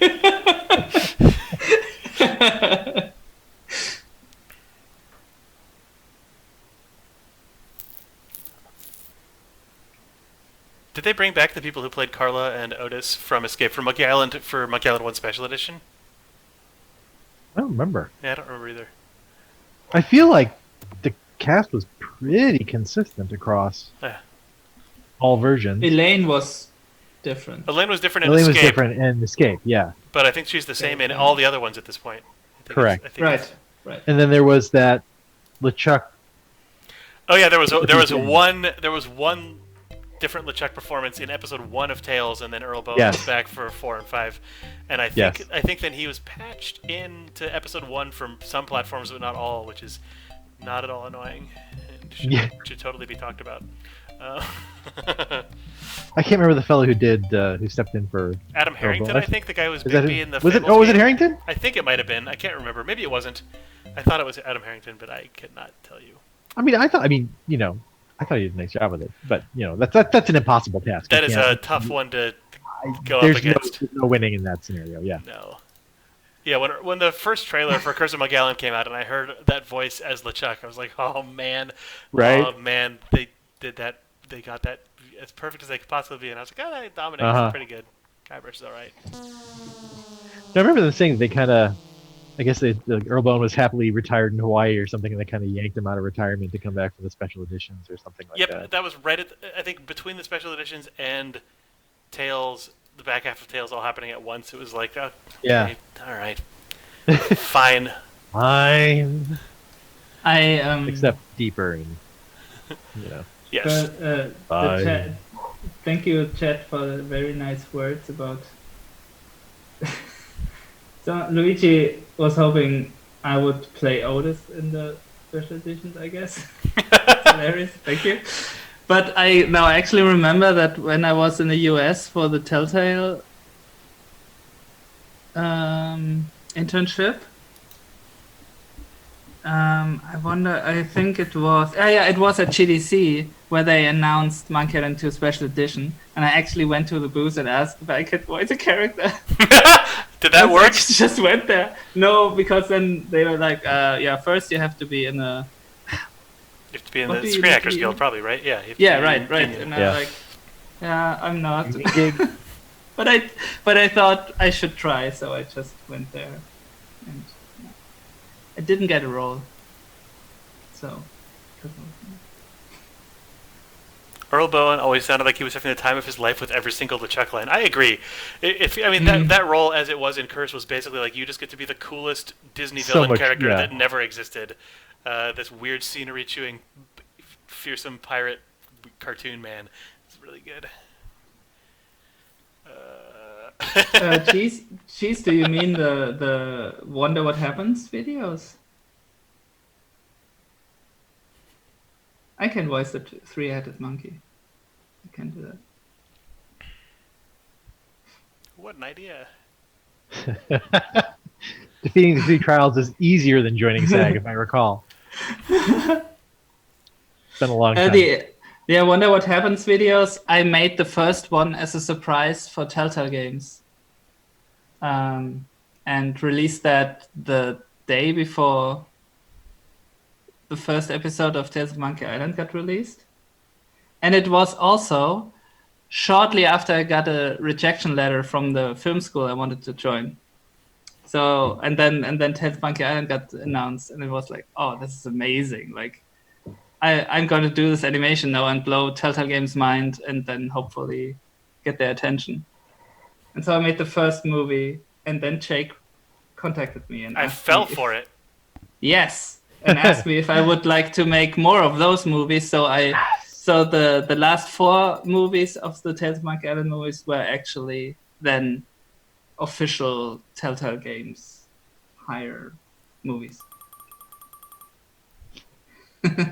It's good that I got a rejection letter, because then instead of going to film school that year, I went to Telltale Games for internship. So yeah, it was good to have you there during Sam & Max. You guys were there for Sam & Max Season 3 and Puzzle Agent, is that right? Those were kind of happening at the same time. Yes. That was great. So you were rejected from film school? Yeah, but I got in the year after. Oh, okay. I was going to say, we have that in common. I was also rejected from film school. Yeah, they're like... Schools don't know anything, really. I was not, however, picked up on the second go-round. I was accepted to film school, and then I dropped out of it.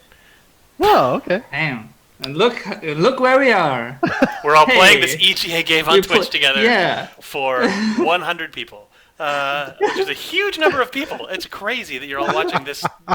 Oh, here we go. Yes. Oh,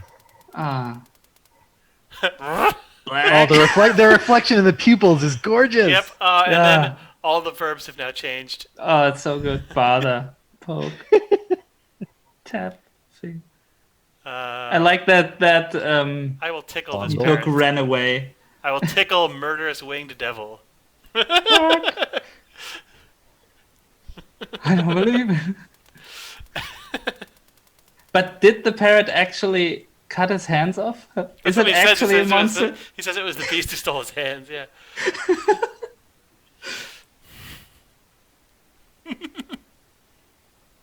So getting turned away from film school actually did lead me to Monkey Island indirectly, because that was before I moved out to California and I applied to film school. Didn't get into film school and said, "Well, screw it, I'll go to LA and do voiceover instead." Hey, worked out. There So you go. that actually indirectly Awesome. did the next year. That's awesome.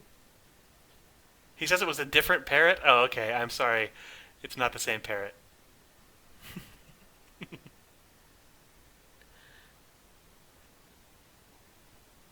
Meatuk's just what a guy. Oh. Can you He's go got that back weird in blue rug. and I think you're right. I think I did do the parrot also.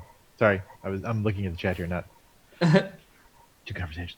Did I mention I'm not processing multiple things at once very well right now? this is very complicated. Wait, so you're saying you're not able to play the game and talk to us about the game and read the game And and handle read the chat? chat at the same time. All right. Can you I go don't know, back in? Is there more dialogue?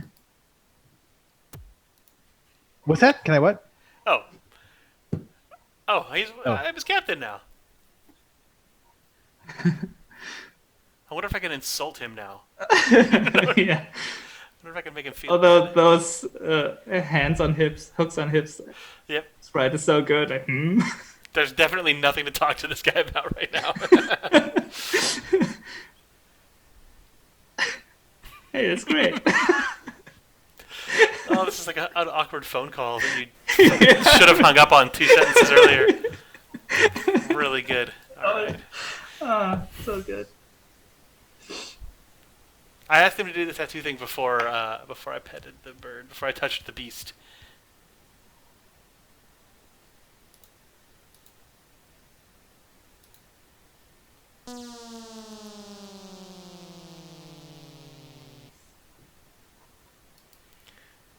Tim Schafer says Martin Cameron just animated the talking tattoo because he thought it was funny, and then they included it in the game. That's good, and how you should make games. I think a lot of elements of Monkey Island Who's left? are Otis. like. Well, Otis is now. I think you did it. It's Oh, Otis will show up. okay. Ah! Ta-da! Oh, this is good. This scene's good.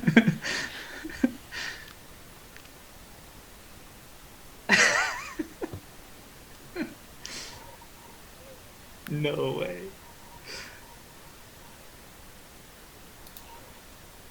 Guy in the shooting star.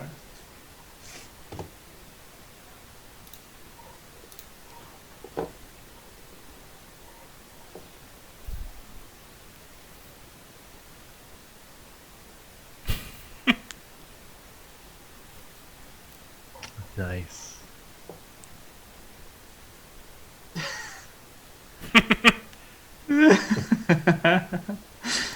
Stan, you son of a bitch.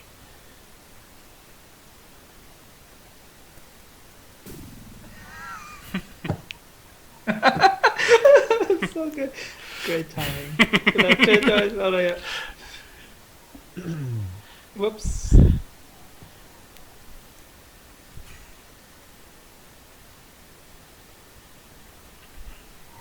Stands.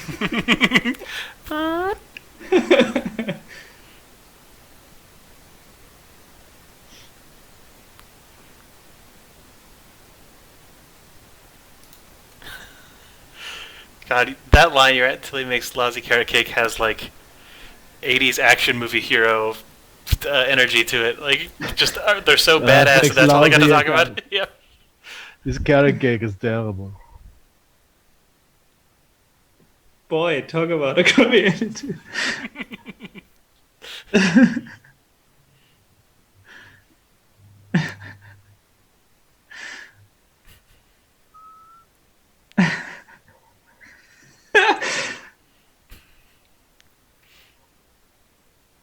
Oh, that's so good.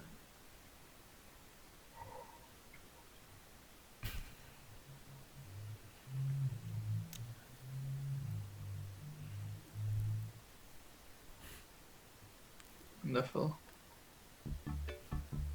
Yes. Wonderful.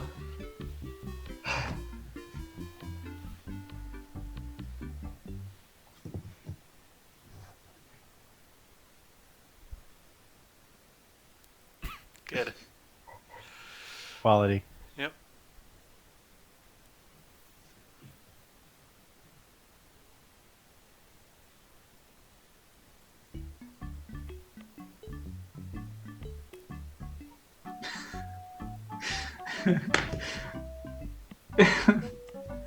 Guybrush giving a speech. That's great. Teamwork. The just cut to the ship out on the open sea and the blue sky, and then getting this music and stuff, which you guys can't hear. Sorry. It's so refreshing and good. Like, I love when, like, in any movie or game or just story in general, when you've started to internalize how big all of it is, and then you get to a point where it just goes boop. Nope, there's way more going on than you thought that there could possibly be. And this cut out to the open sea is such a good one of those. It's like, I don't know. I love it. Yeah, that's it. I mean, you spend hours and hours in nighttime Melee Island, and this huge scenery change really feels like, okay, going out on an adventure, like, yep, moving on. I'm doomed. I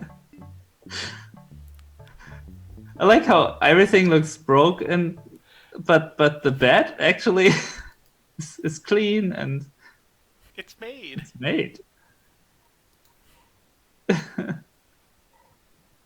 Yeah, the windows are just dumpy pieces of trash. Oh man, here we go.